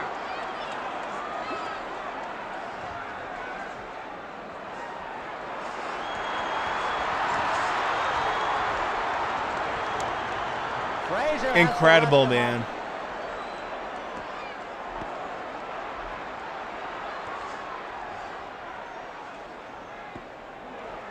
Used to change smoke. They're trying to breathe as hard as they can. I know. Ali will score no knockout in this round. Look at this. That's the end of the round. There's no question about it. Joe Frazier is absolutely relentless. I mean, Joe Frazier's a goddamn monster. We're going to show you 20 seconds into the round the slow motion. My fingers are so fast Joe Frazier, that my messages in the chat look like as if they're written by 9-year-old. Only the UFC has wars like I know. Rarely seeing in boxing nowadays. I know. It's true. It's true. You don't see wars like this anymore in boxing. This is 2:25 now into the Unless round. it's Chocolatito versus Estrada. By the way, the third fight is happening this fall. Imagine how little padding these little ass gloves had. I mean, they're supposed to be 10 ounces, but are they 10 ounces? I don't know. I mean, come on. I don't know. Round 7. Probably more like 8 ounces at this point. And Ali is caught on the ropes again, but this time he ties up his man. Ali is just like, I don't know what to do, man. The frustration starts to set in. Oh. Ali shook his head. Freaking brain damaged the game. I mean, look at the mic they have still going on in the ring. Look at this. Ali's putting his hand on top of Joe Frazier's head. Oh! Frazier was punching himself and it's just out. like, doesn't matter. Does not matter. Oh! It's just, these left hooks. Another left hook. It has got to be maybe the most torrid heavyweight championship fight of all time. Again, Arthur McCanty tells Ali not to get that hand behind the neck. Oh. Wicked body punches by Frazier. You hear those body shots? Corner. You missed 15 rounds.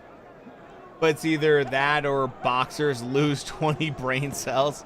Yeah. Or die. That's why they changed it. I mean, it's just, yeah, it's sad. Round 7, half over. Oh my God.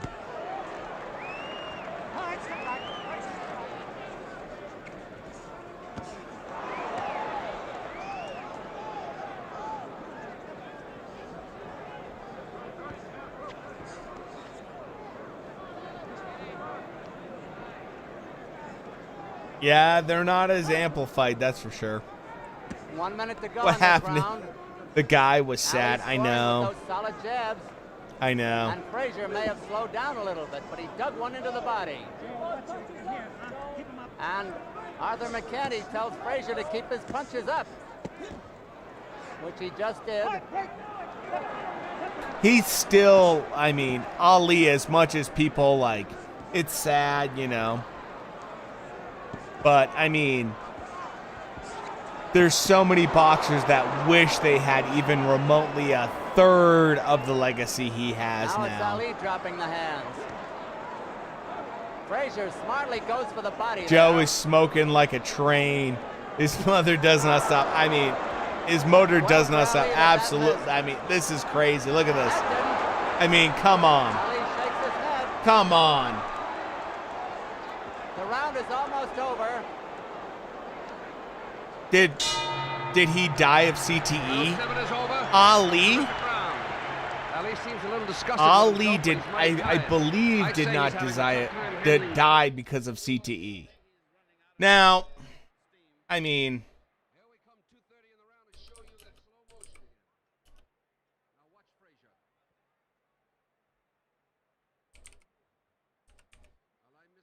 I don't believe it was that, but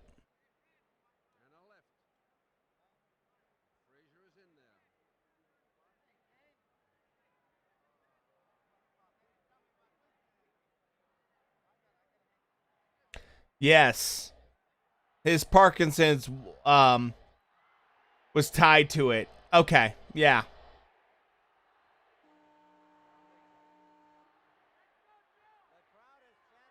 Well, to John's point, like the Parkinson's definitely did not help later in his career.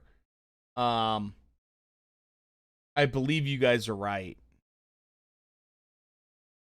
I mean, the Parkinson's were really bad later, and he hid that for a long time. A long time.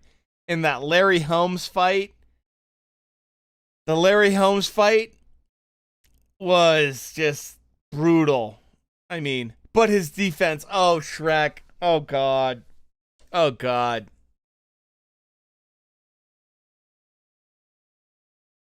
So, when he died at 74, he was suffering from respiratory illness, condition that complicated his Parkinson's disease, according to what I'm reading right now. But I think it's safe to say CTE was not far behind that, if not a major cause of that. By the way, thank you guys. Everyone that's watching right now, thank you guys for enjoying Friday Fight Night, Classic Fight Night. We do it every Friday night, and it's super fun to have you guys enjoy this stuff with me. I know John, this is what John and I used to do all the time, so I'm glad to have John here. I wanted to make sure that John definitely knew and was part of this, because John's the man. So yeah, definitely caused it. I would say Parkinson's and all the other stuff, CTE, all of that played a huge part. Mind you, back then they didn't have the same kind of like CTE kind of like technology back when he was going through all of this stuff. I would say it's a huge part of what went on with Ali. So definitely back then especially. So thank you guys. It's super fun to watch this stuff with you guys and have some more fun. So let's go on. I'm glad you feel that way, Shrek.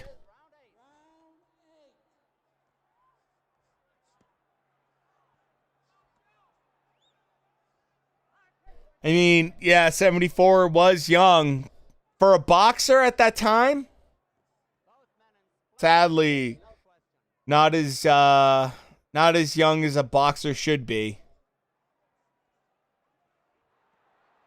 Undetected until autopsies, right? I mean, CTE is one of the most brutal things going on in combat as well as in the NFL.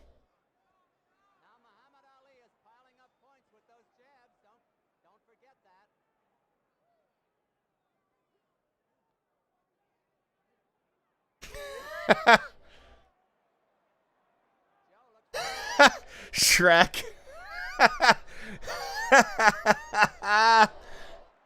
Oh my god. Oh man. Joe just, this is before Ali had the rope-a-dope.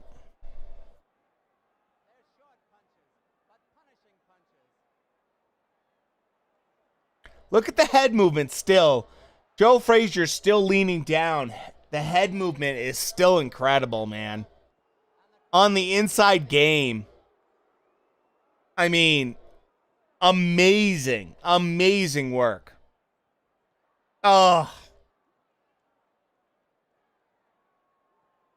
The punch output for a heavyweight is insane. I heard that when Frazier started fighting, his style was more of an elusive, slick type. But when he started to train, with Eddie Fuch, he convinced him to change his style. Interesting, Jay. Interesting. Frazier is just nonstop. I mean, non-stopping. Yeah, I mean, he's just an unbelievable machine in this fight. Could you imagine the training to throw this volume of punches if you're Joe Frazier? I mean, my God. To train for this. Ali has no answers. Zero. Yeah, his cardio is unreal. I mean, this is just... This makes middleweights today dream of this kind of cardio. I mean, my God. Oh. And that left.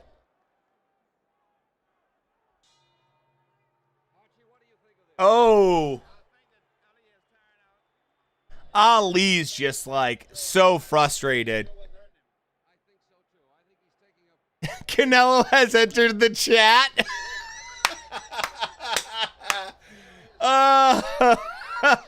Canelo wishes he had this kind of output. Those were definitely late. Yeah, just a little bit late. Oh my goodness, Minnie. That made me laugh. That made me laugh too. That was super funny, man.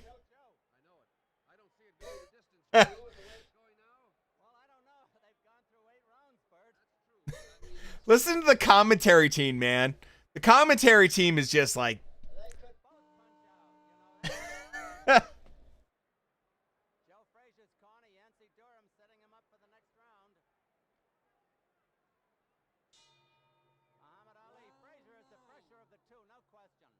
That's as loud as it gets.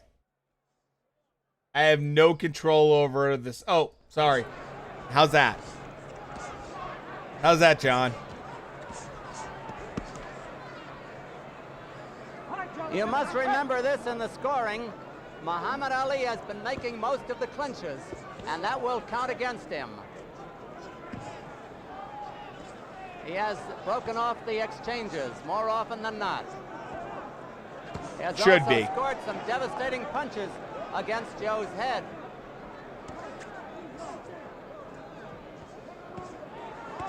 Remember against Ali though, still just doing serious work, man. The 1-2 of Ali at this point, man. Look at that left hand. Doing, I mean, you're trying to control that distance in geography. 2 minutes to go in this round. Frazier coasting a moment.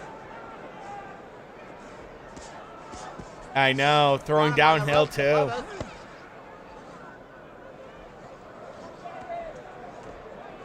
right, come on, break, boys. Now Frazier is starting to relax and rest on the inside. All right, break. Step back.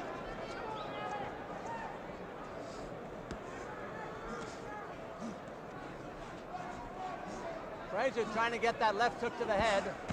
Frazier's timing right now. He's just like, I got it. I know what I need to do. Ali's just like baffled. Look at this. Look how close Joe Frazier is. The body work. He just knows I'm in the inside. Ali's like, I just don't have the gas tank for it. I just don't have it. I can't stop it. And this is like classic, like break you down style. I think oh my goodness. In real trouble now. Ali taking a beating right now. He's throwing out wild right hands. Mind you, this is what Ali was judged on when it came to like George Foreman and like talking like how he was gonna do. People thought Ali was gonna die against George Foreman. Look at this. Ali's still fighting back. Oh my goodness. Yeah, he's flabbergasted. This is incredible though. The round is almost over. Muhammad Ali saved the round. I mean, come on. Come on. Joe was only, he was only 5'11", maybe 6 foot, going against guys who are bigger than, And mind you, Ali was like 6'3", 6'4" max. So like, not like giant guys like today, but still very big. He also didn't go out and put on excess muscle or bulk. He didn't. No, that's true, Jay. Ali's becoming refreshed. Didn't you think so, Don? I think Muhammad Ali summoned great reserve, and just when he seemed to be going out, the back and forth right now. What a fight! What a pace! Green versus red. Who do you guys got? No, never. This is a beautiful thing. The only man could do this thing was Henry Armstrong. You heard that? Only Henry Armstrong could keep this by the face. But two big heavy boys like this is quite remarkable. My God. Round 10, it's scheduled for 15. Now let's see how that punishment affected Joe Frazier. He's probably been told to stay in close now to nullify that long-range hitting of Muhammad Ali. Oh, that left still punishing. We'll see who got the most benefit out of the minute's rest. I don't think you'll see Frazier stay out in the center again and just trade. He'll try to keep him on the ropes.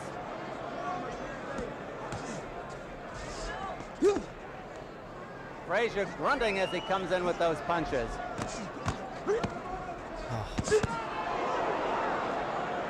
Frazier throwing punches in bunches right now. And now Ali looks tired again, but that could be deceitful. I mean, Looks like he wound up with that uppercut.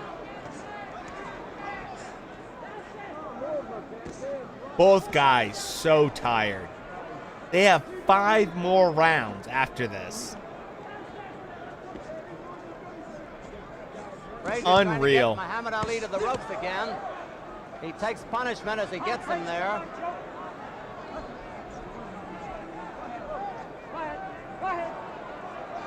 What's going on here? Frazier may have something wrong with his eyes. He was calling his trainer in there. Ali looks tired. I wonder why. Maybe the Tank running at him, swinging and ducking every punch. I know, man. Classic. I mean, look at Ali's shoes. It's like the tassels, you can just see, are swinging, but he's just like,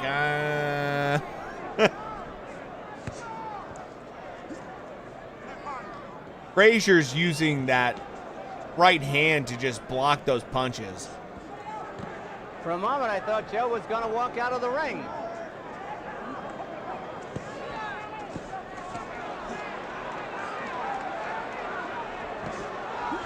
Frazier taking that battering again.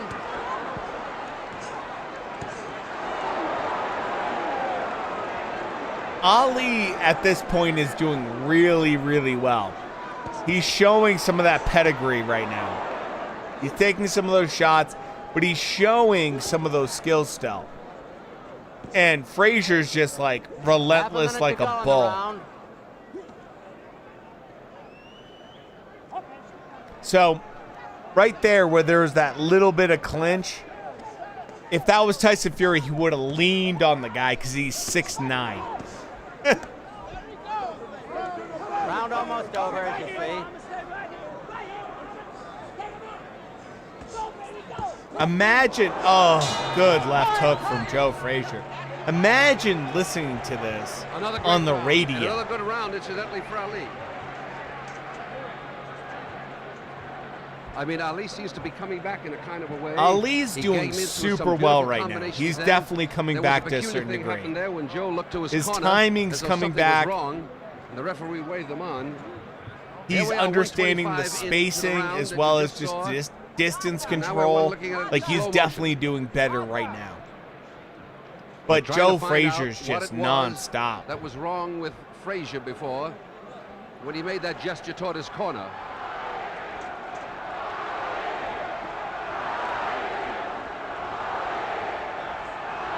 This is 2:20 in the round now.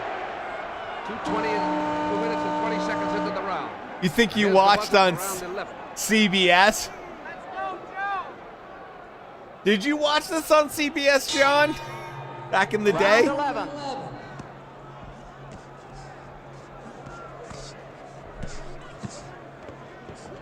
Oh. No knockdown. That should have been counted as a knockdown. Joe Frazier.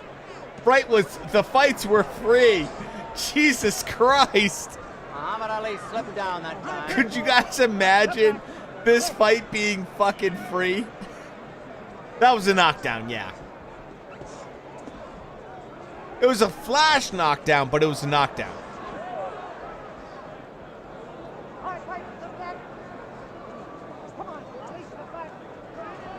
I'd say they're both pretty tired.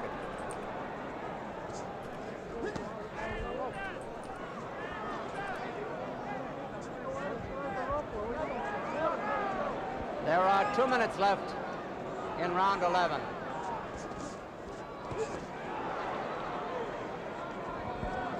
Muhammad Ali holds on, but Joe's not rushing in there either. He's holding too.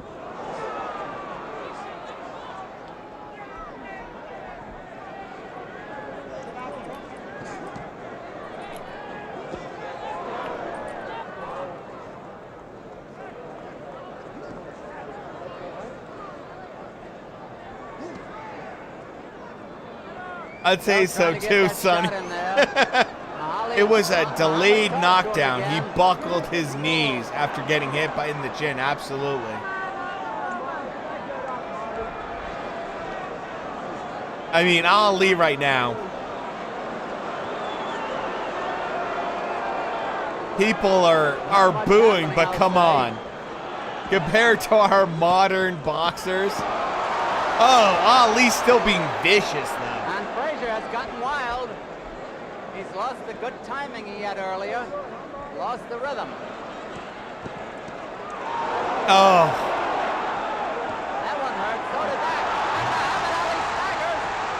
Muhammad Ali was dropped. Ali is just...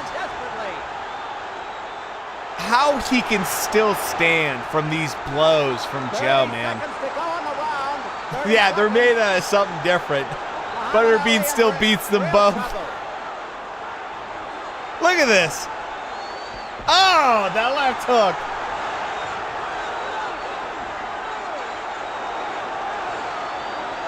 Muhammad Ali rocks over the ropes. He almost went down.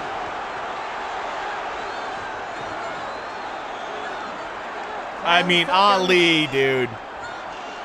Incredible. Incredible. The round is over.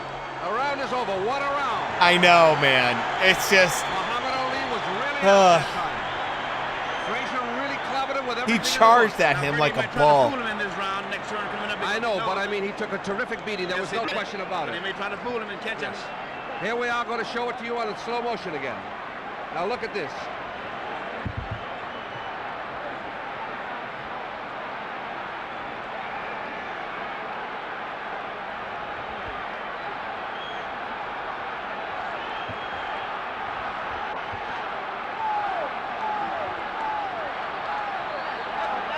My God. Guys today would tap out. Absolutely. Went over to Muhammad Ali's corner. But I guess he's all right. Joe's left in the Charlo fight tomorrow. Absolutely, Shrek. You know it, brother. You know it. Tomorrow night we are doing Charlo versus Brian Castano. Absolutely. Oh, that left hook. It comes from his hip. And you just don't see it coming. Well, who thought it would go this far? Undisputed champion, absolutely. Look at this. Muhammad Ali gamely trying to fight back, but he is spent. This fight, brain damage, both Ali, oh, absolutely, Sky, man. A wicked punch.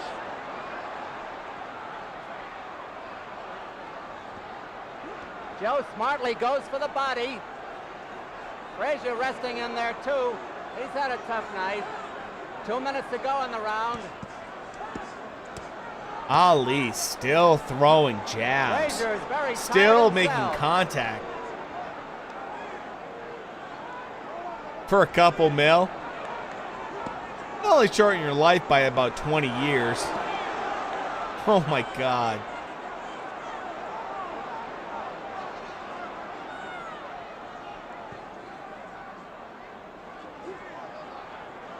Frazier is getting in some wicked body licks. Oh my God. Frazier, both these guys are exhausted. Absolutely exhausted. So Why not tired. after that pace? Like, how can you still be throwing punches right now? The head movement. Look at this head movement from Frazier. I mean, my God. At him again. I mean, this is ridiculous, dude. Who needs brain cells anyways? Jake Paul has none, and he's successful. Round 12.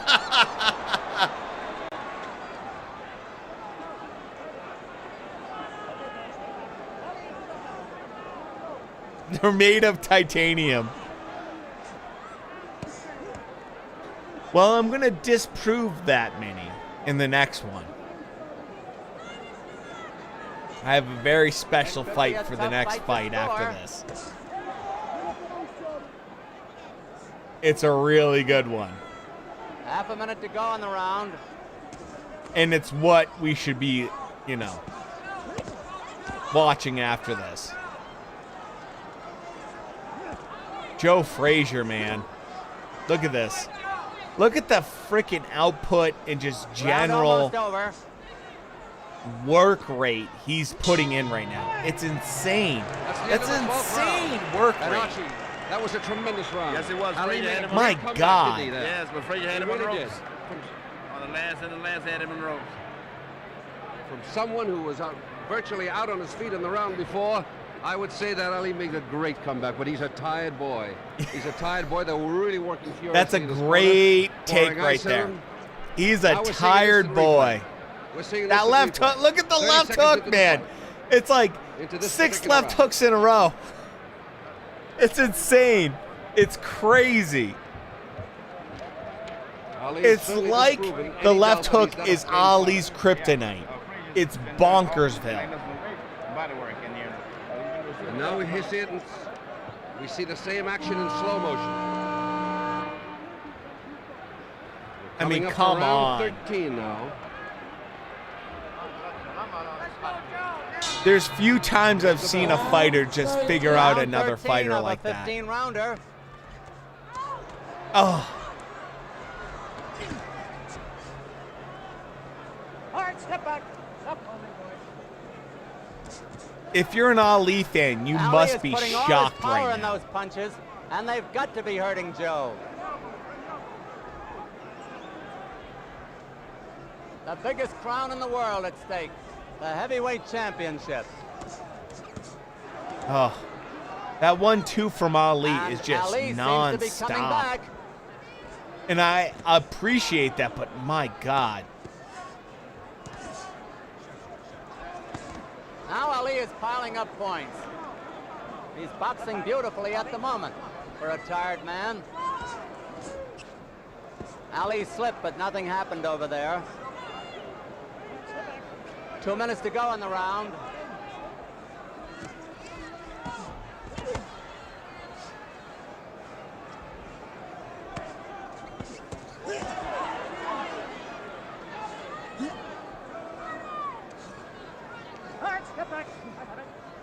Frazier let him get away after that big 11th round. Here we go.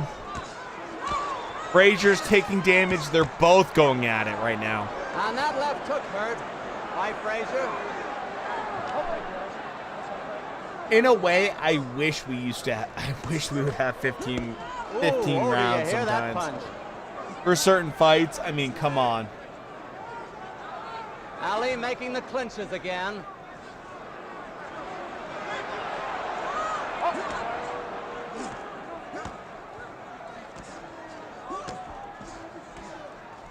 I wish they would do the unofficial scorecards back then. And me too, man.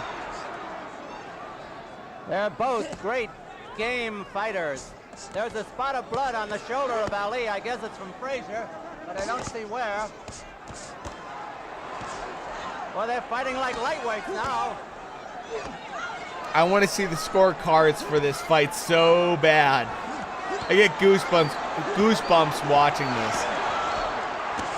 Oh my God, this is so good. I do too, man. I mean, this is like not only all-time greatest fights, just all-time greatest fighters, and just it's why I do Classic Fight Night, because we have to watch this stuff. Ali has no punching room. We should never forget about these guys and what they've done. I mean, Ali, Joe Frazier, and you're not going to forget about them, but like, forget about these kind of fights. There's the bell. Round is over. They set the standard for all fights ever for heavyweights. Ali hit him with every combination he could think of. Not once, not twice, not 3 times, not 4 times, but 5 or 6 times. Ali's a very tired man. And yet Ali wound up as being a very tired one. Joe just relentlessly keeps going. He has How more Joe stamina and Frazier power still has than anybody I energy. think I've ever seen. Don't you, Archie? I love Ali Frazier. I mean, Frazier's body work. This is why Ali is so tired. Absolutely. In the classic words to Ali's jaw. of Teddy Atlas, putting water in the basement, baby. Water in the basement. Can't believe Ali is still up. I know, John. 14 coming up. Thank God for the internet keeping this fight for years to come. I know, man. Wait for the next fight, boys. The next fight's going to blow your mind. And it's not going to be this long. I can promise you that. Round 14 of a 15-rounder.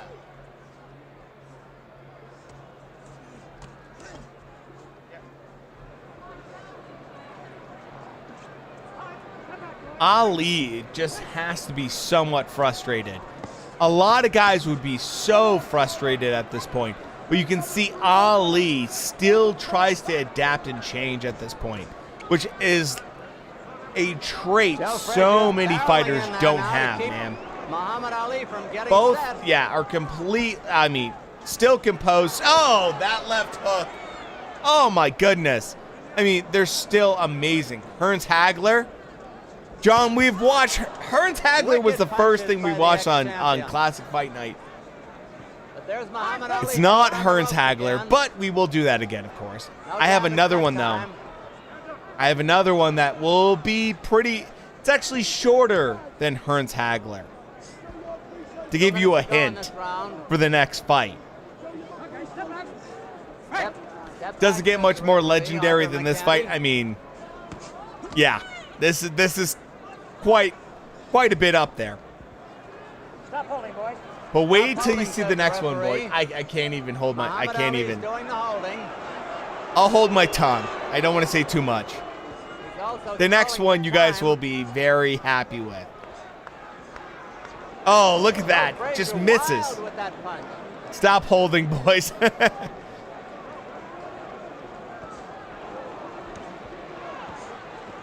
Ali with his own left, Remember dude. in the scoring, Muhammad Ali has made most of the clinches. For what that is worth. Oh. Ali's still doing amazing work. Punishment to Frazier as well. Do you agree something needs to change in female boxing? Yes, I do, Shrek. Frazier is very puffed around. Lighter gloves, longer rounds, and more rounds. Tremendous jabs and hooks. No 10-round title fights, 12 rounds. No more 2-round boxing matches, 3-minute rounds, and no more equal weight gloves to men's.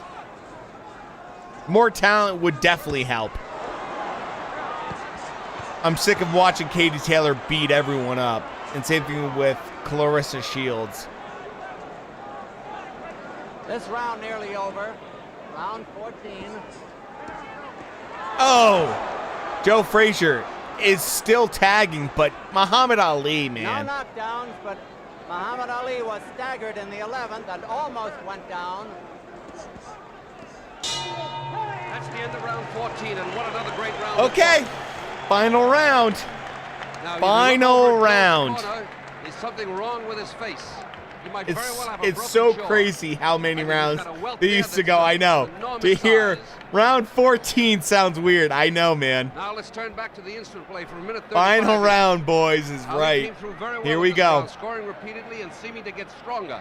For a man who was virtually out. I mean, come on. He's come back amazingly. This is These boys ridiculous. are in magnificent physical shape.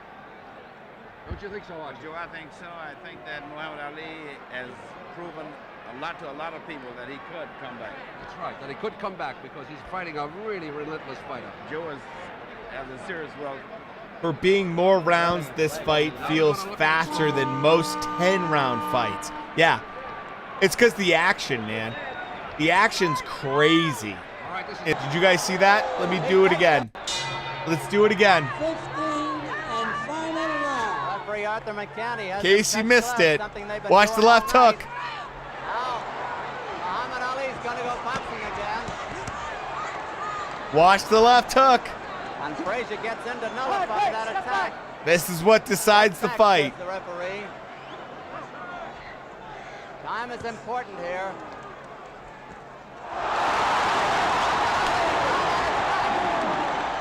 I mean, come on. He takes the mandatory 8 count. The only knockdown of the fight. on the button, dude. Yeah. Flat on his back, but he's a well-conditioned athlete. However, his real Ali is Bambi on ice right now. Oh, he is Bambi on ice. Frazier smartly goes for the body.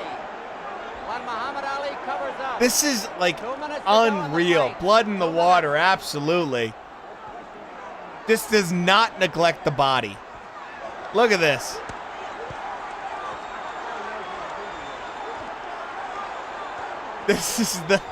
This has to be the best Classic Fight Night stream yet. Thank you, Shrek.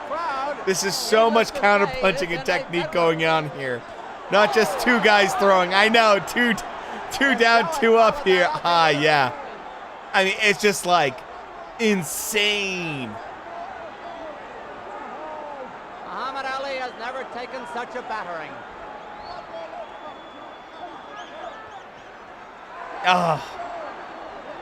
How Ali is still up on his feet, man.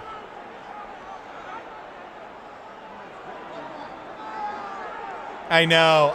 He looks like a corpse. I mean, 1 minute. He's surviving at this point. Last-minute flurry by Muhammad Ali. Less than a minute to go.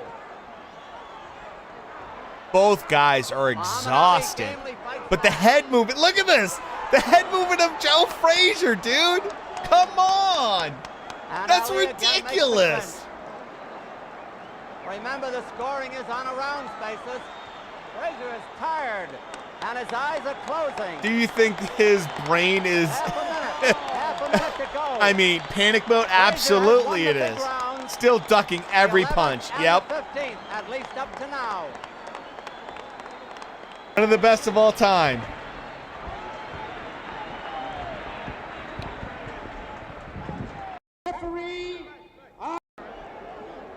Here we go. Johnny Yaddy is collecting the cards. Yeah, the fact it went the distance is shocking. Here we go. After this, boys, I have a fight that's going to be amazing. The people are coming in the ring, and this was not supposed to happen. Amazing fight after this. Ali's just shook. John was saying that Ali's jaw got broken in this. I couldn't find anything, but Here comes the decision. Johnny Yaddy. Referee Arthur McCarthy scores it 8-6, 1 even for Frazier. 1 vote for Joe Frazier. RBI dollar 9-6 for Frazier. Frazier is the winner. Frazier is the winner. Full wrecked 11 rounds for Frazier, 4 Ali, 1 11 and 4. The winner by unanimous decision and still heavyweight champion of the world, Joe Frazier. Joe Frazier gives Ali his first loss. Now,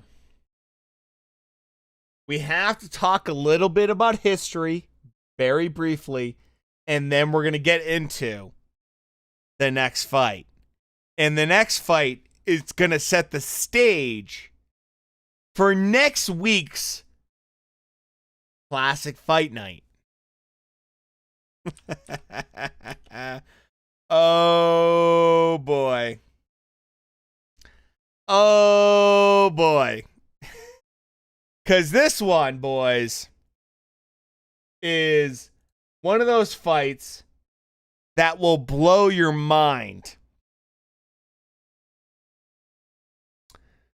It shouldn't have happened this way. It shouldn't have been this way. No one expected this to happen. So, Joe Frazier beats Ali, right? And right after he beats Ali, now there's a time period between Ali and Frazier having their second fight. So he beats Muhammad Ali on March 8th, 1971. In 1972, he fights Terry Daniels in New Orleans and wins by TKO in the 4th round. In May 25th, he fights Ron Stanzer and wins in Omaha, Nebraska by TKO in the 5th round. Joe Frazier at this point is just looking unstoppable. He beat Muhammad Ali. He's beating everybody. He's knocking out everyone in front of him until he gets in the ring with someone that becomes not only an all-time great, but one of the scariest heavyweights of all time. One of the meanest, hardest punching heavyweights of all time. Do you know who it is? It's not Muhammad Ali. It's not Muhammad Ali. Big George Foreman, the undefeated heavyweight, was born in Marshall, Texas, January 10th, 1949, which makes him 24. It is George Foreman. California. Foreman won the Olympic heavyweight crown in 1968. Turned pro. George Foreman. Dick Sadler has won all his 37 Yep, the grill fights, guy. scoring 34 knockouts. He's in Kingston, 6'4", Jamaica. and has a reach of 78.5 inches. Big George Foreman. the challenger. Get ready for this one, boys. It's not going to last long. There's his manager, Dick Sadler. who has brought him And that's all I'm going to say. So George Foreman, He's won all his 37 wins, 34 knockouts. No losses going into this against frickin' Frazier. bouts with 34 knockouts. His biggest achievement My was Flav a Griller. knockout of George Chuvalo. George Foreman, the famous George Foreman I like to show all the time. All the time. It's never all they're going to say. I mean, it's one of my favorite photos of all time is this. I'm going to show it really quick.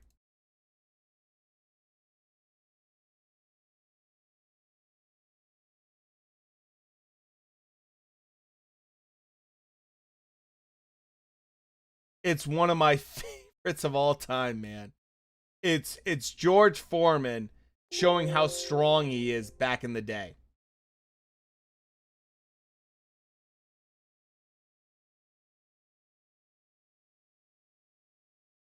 And it's when, like, everyone didn't know about George quite, the same way anymore. Like, people were like, oh, who's this George Foreman guy? He's like, oh, I'll show you. Don't worry, I'll show you. This is George Foreman back in the day, boys. You ready? George Foreman picking up a cow back in the day. George Foreman literally picking up an entire cow back in the day. That's my favorite photo of all time in boxing. I mean, this is classic George Foreman. And this is my all-time favorite freaking photo. Okay, you ready? Let's get into the fight now.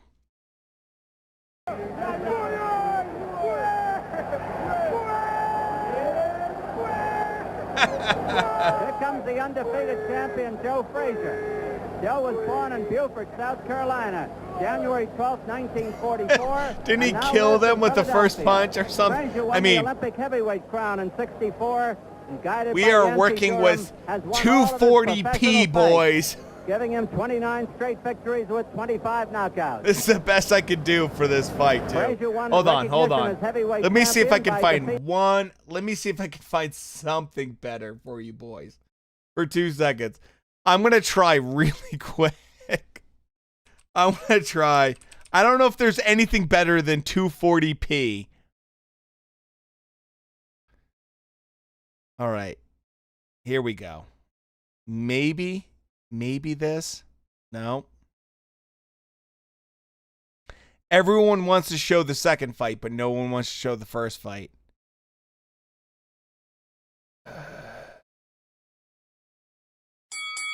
Hold on.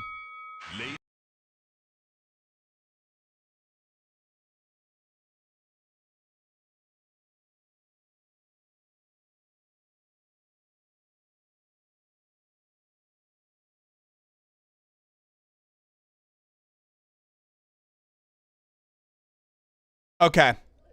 This will do. This will do. This will definitely do. I think we can do this. Yeah, recorded with a tomato. It's recorded with a Samsung fridge from 2004. That's what we're dealing with, boys. Okay, here we go. We can deal with this. This will work. I think we got this. Okay? Ladies and gentlemen, please welcome. Chen in Kingston, the signing of the contract for the World Heavyweight title fight to be held in Jamaica on the 22nd of January. So this was in Jamaica, in Kingston, Jamaica. Signing now we have Joe Frazier, the champion. And on the other side, the #1 contender, Mr. George Foreman. I mean, no one thought George Foreman was going to be a serious kind of guy. You know it's legendary if it's 240p.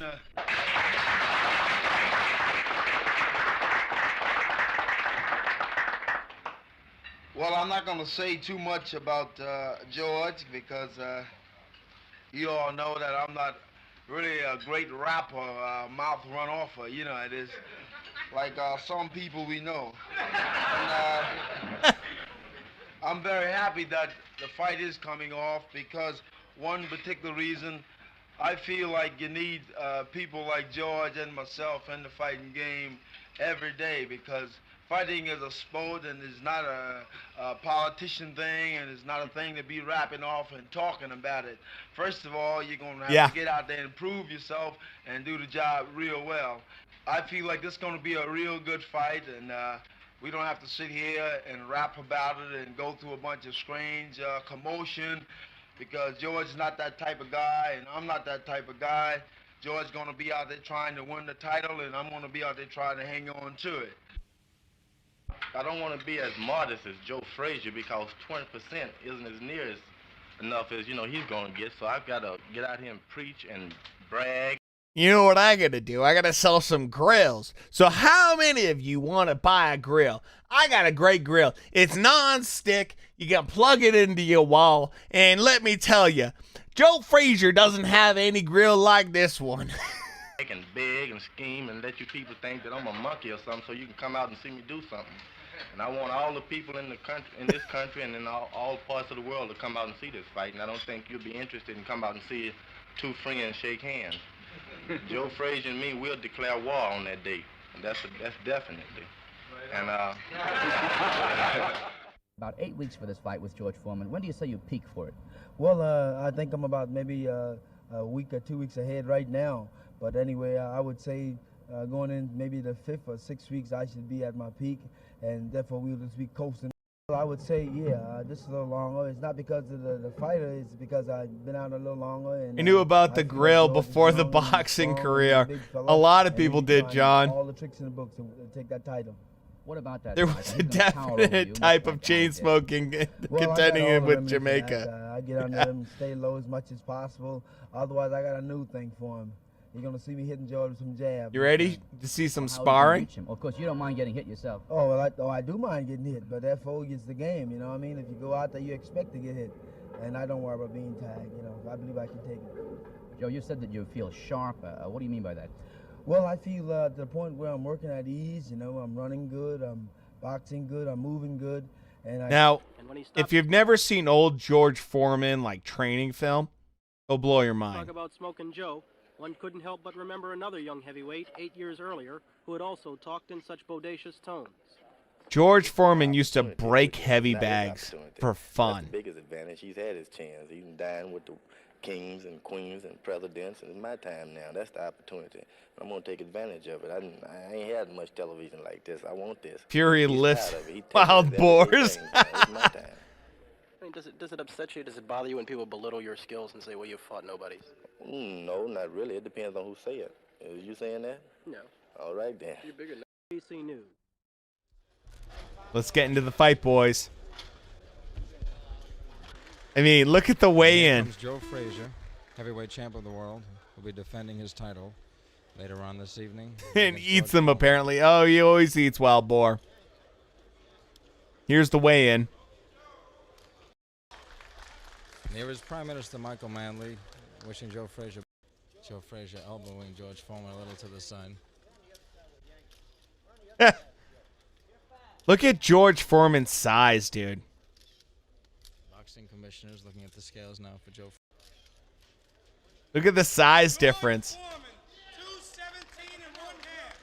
217. George Foreman was 217, not even 220 pounds back then. Has just come into the ring. You see him in the robe dancing. His manager, Dick Sadler.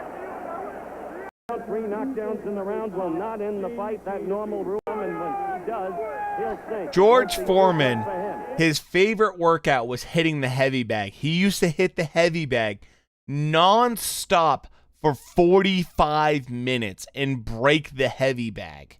In the background, I hear cheers. Muhammad Ali, of course, in the never-to-be-forgotten bout of March 8, 1971. Oscar Bonavide for Frazier, and Frazier has changed the corners on his gentlemen and ladies. Oh, vintage heavyweight boxing was so good. I know, man. Originally, it had been set for George Foreman to be in the corner diagonally opposite us, but no, George will be right above us. You see Joe in that colorful attire. Arthur McCanny. Each other out as Arthur McCanny makes his announcement. This contest for the heavyweight championship of the world will be governed by the rules of the Jamaican Boxing Code of the Way. There's no fear in either man. George Foreman, by the way, yeah, he does answer every question on Twitter. If you have any boxing questions, ask George Foreman on Twitter. He will absolutely answer you. Foreman was cooking heavyweights before he started grilling steaks. Do you think they used steroids back then? I don't think they had what we have today. I don't think they know how to properly cycle back then either, to be honest with you. They didn't know the chemistry as well as how well it would stay in your system. So back then, I feel like it was more pure. I mean, George Foreman at this point is not even 220 pounds. So, mind you, Mike Tyson, who generally was around 5'10", was maybe, like, at his peak, would hover around 220 and then would go above that in his later career. More speed and upper. I mean, yeah, I would say there's more uppers being taken by for sure than actual steroids back then. I don't think they understood all that stuff as well. I'm not saying it didn't happen. I don't know enough about it, but I would say cycling out in terms of if you were, I don't know, I don't even know what the testing was like back then. Here in George Foreman. More like 5'9". I know. Mike Tyson, they always say he's like 5'11". I'm like, nah. He's never 6 feet tall. Everyone always says 6 feet tall. I'm like, nah, he's not. He's like, yeah, 5'9", 5'10". Hold on. This is not. I hate to delay you guys, but. Interesting evening. Frazier, quite understandably the favorite. Foreman comes out punching. Look at George. George is like very upright. You think that Frazier should win this, looking at how well he moves. Vulnerable to the hook. Oh, the crowd was misled. I don't know that. I don't think there was, man. Mike Tyson will eat your children. Yeah, back then. Historically, Frazier has not Look at been this. a good first-round fighter. Frazier definitely doing the same tactic he did to Ali. And it's still very effective right now in the first round. George, though, is a different beast compared to Ali. Yeah, ducking, doing his usual head movement. Great movement from Frazier. And keep Frazier away from him with his But punches. you see how Great job George to get Foreman's inside. pushing him to the side Gently use that and left hook. moving him? See that? He's moving him into position he wants to be. Oh, Foreman connected, as you saw. Foreman right now Big, is, strong boy.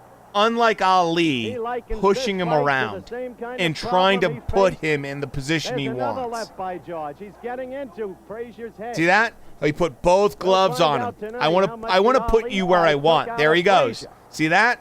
If anything. And we'll find out tonight just how good George Foreman see what I is mean? in punching and in taking Very the punch. different. I think he hurt Joe Frazier. I know. I can't believe it was Joe is hurt. 217. He looks And huge. Dundee, Ali's trainer, I would have right next guessed to me he's is saying, 230. you may hear him. Down goes Frazier. Down Frazier goes down in the first Down goes round. Frazier. The heavyweight champion is taking the mandatory 8 count, and Foreman is as poised as can be in a neutral corner. He is as poised as can be. We have a minute left in this first round, and already this fight is proving. I don't know out what's going on with what this you whole like expected. slideshow action. Oh, that left is getting in there. Underneath. George Foreman Underneath Archie pounding Moore is telling the Foreman. Frazier. We've got the excitement here that we look Look at this. for. Frazier is dazed. He is getting hit again and again and again. The same head that was hit so often by Muhammad Ali. Frazier is dazed. Thanks for the Google slide presentation, YouTube. I know, man. For the first round, Foreman has not panicked. Foreman is going about his job. See how Foreman's just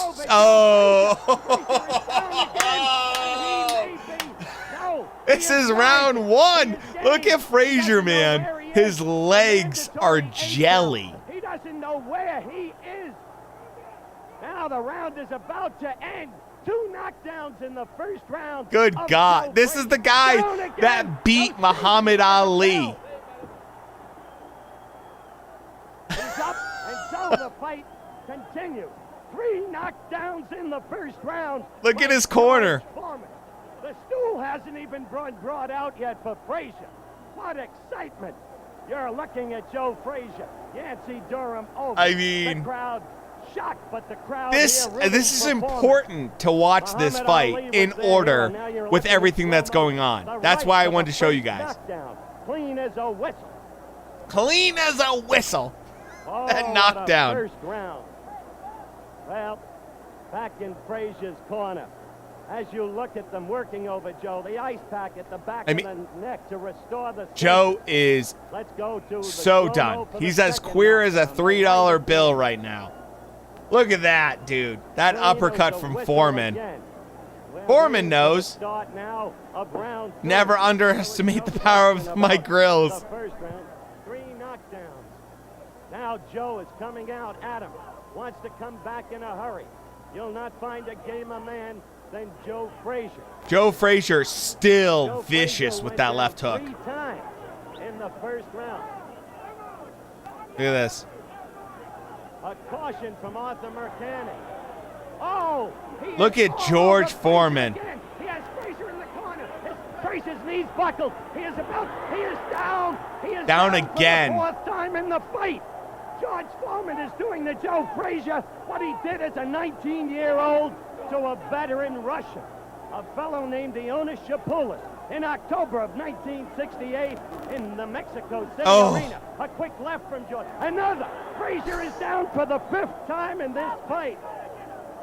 Frazier's just like, how is he standing, Twice dude? in the second. McCanny checked his sentence. George Checked Foreman Frazier's sentence. going to work. Right. It's target practice for George Foreman. Damn, that pushing off a good strategy doesn't let him get in close. Absolutely. There he goes. Look at that. 3 times.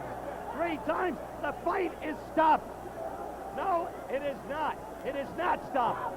Angie Dundee is screaming, stop it. Bertie Pacheco, Ali's doctor. next All to him. over. It is over. It is over. It is over in the second round. George Foreman is the heavyweight champion of the world. And I'm going up into that ring to talk to Joe Frazier. George Foreman destroys Joe Frazier. I'm going to give you guys a little bit of a timeline. He destroys Joe Frazier in a way that shocks everyone when he does this. Afterwards, Joe Frazier has a little rebound fight in July. Mind you, he got crushed in January from George Foreman. He has a rebound fight in July. He wins in the 12th round. Then he fights Muhammad Ali for the second fight. Now, I don't want to wreck anything, but Muhammad Ali wins. Then he fights Jerry Corey. Then he fights Jimmy Ellis and wins both those fights. Then he fights Ali again. Then he fights Foreman again. So, then he fights Floyd Cummings for his final fight in 1981 after taking a break for 5 years. And it is not good for Joe Frazier. That is the end of Joe Frazier's career. We can watch more of these fights, obviously. But now I want you guys to realize and talk about this and think about this. Joe Frazier just got destroyed. And I do mean destroyed. By George Foreman. And now Muhammad Ali is going to have a comeback fight against George Foreman. People are telling Muhammad Ali he's going to die.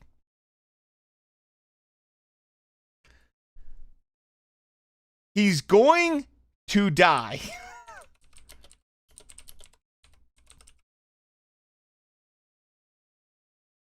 Rumble in the Jungle was in 1974.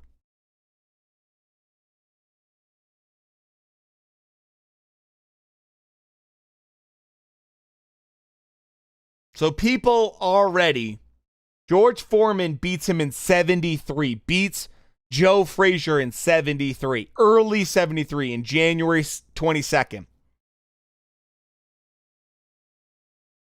Ali is now going to face George Foreman in 1974. Was it that I said? Let me double check that. Yeah, 1974 and October 30th, 1974. I mean, mind you, to build up to all this, at this point, Ali is dodging the draft. I mean, isn't going to be part of the draft. So, they can't get a boxing license for Muhammad Ali. They can't get a boxing license for him. So they can't fight in the U.S.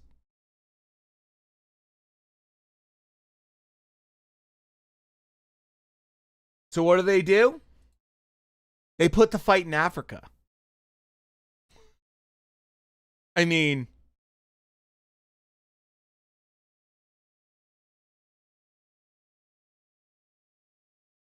so there was issues there with all of that stuff. I mean, this is why it went to Africa, is for that reason specifically. But George Foreman goes into this. If you've never seen like the Ali movie, going into this, Ali is supposed to get crushed by George Foreman. Now, this is where Ali develops the rope-a-dope. The classic rope-a-dope that becomes his legacy in one of the best strategies of all time. Mind you, this is the same strategy that Rocky used in Rocky III against Mr. T. It's suspected that Frazier went blind in his left eye in 1974 as he was still fighting. Boys, come on. I mean, Joe Frazier is a fighter that I think like a lot of people know of, but don't have a perspective of sometimes because he's such a legend.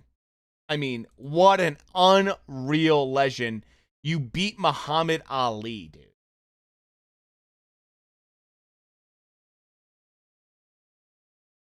Just incredible. Just absolutely incredible. So, with that said, boys, if you're on, dude pulled the biggest upset ever. I mean, it was a massive one. It's not the biggest ever. I would say that Mike Tyson losing to Buster Douglas was bigger. I would say AJ losing to Ruiz was bigger, but it was certainly a significant one. It was up there. It was up there. So, boys. No, it wasn't a fluke. He earned it. Absolutely, man. Absolutely. So, guys, tomorrow night, we are going to be watching the Charlo versus Castano fight. And it should be excellent. It should be a really good fight. So I hope you guys tune in for this. By the way, thank you so much to all of you for hanging out tonight and watching boxing with me. I know I say this sometimes, but I really mean it. I truly appreciate you guys being here, hanging out with me, watching these old fights, having a good time with me. Because I watch this stuff because I truly love it, and I can tell that you guys truly enjoy it as well. I know that I don't agree with everybody on everything when it comes to fighters in the past and everything like that, but I'm glad that we can at least have a fun time watching this stuff.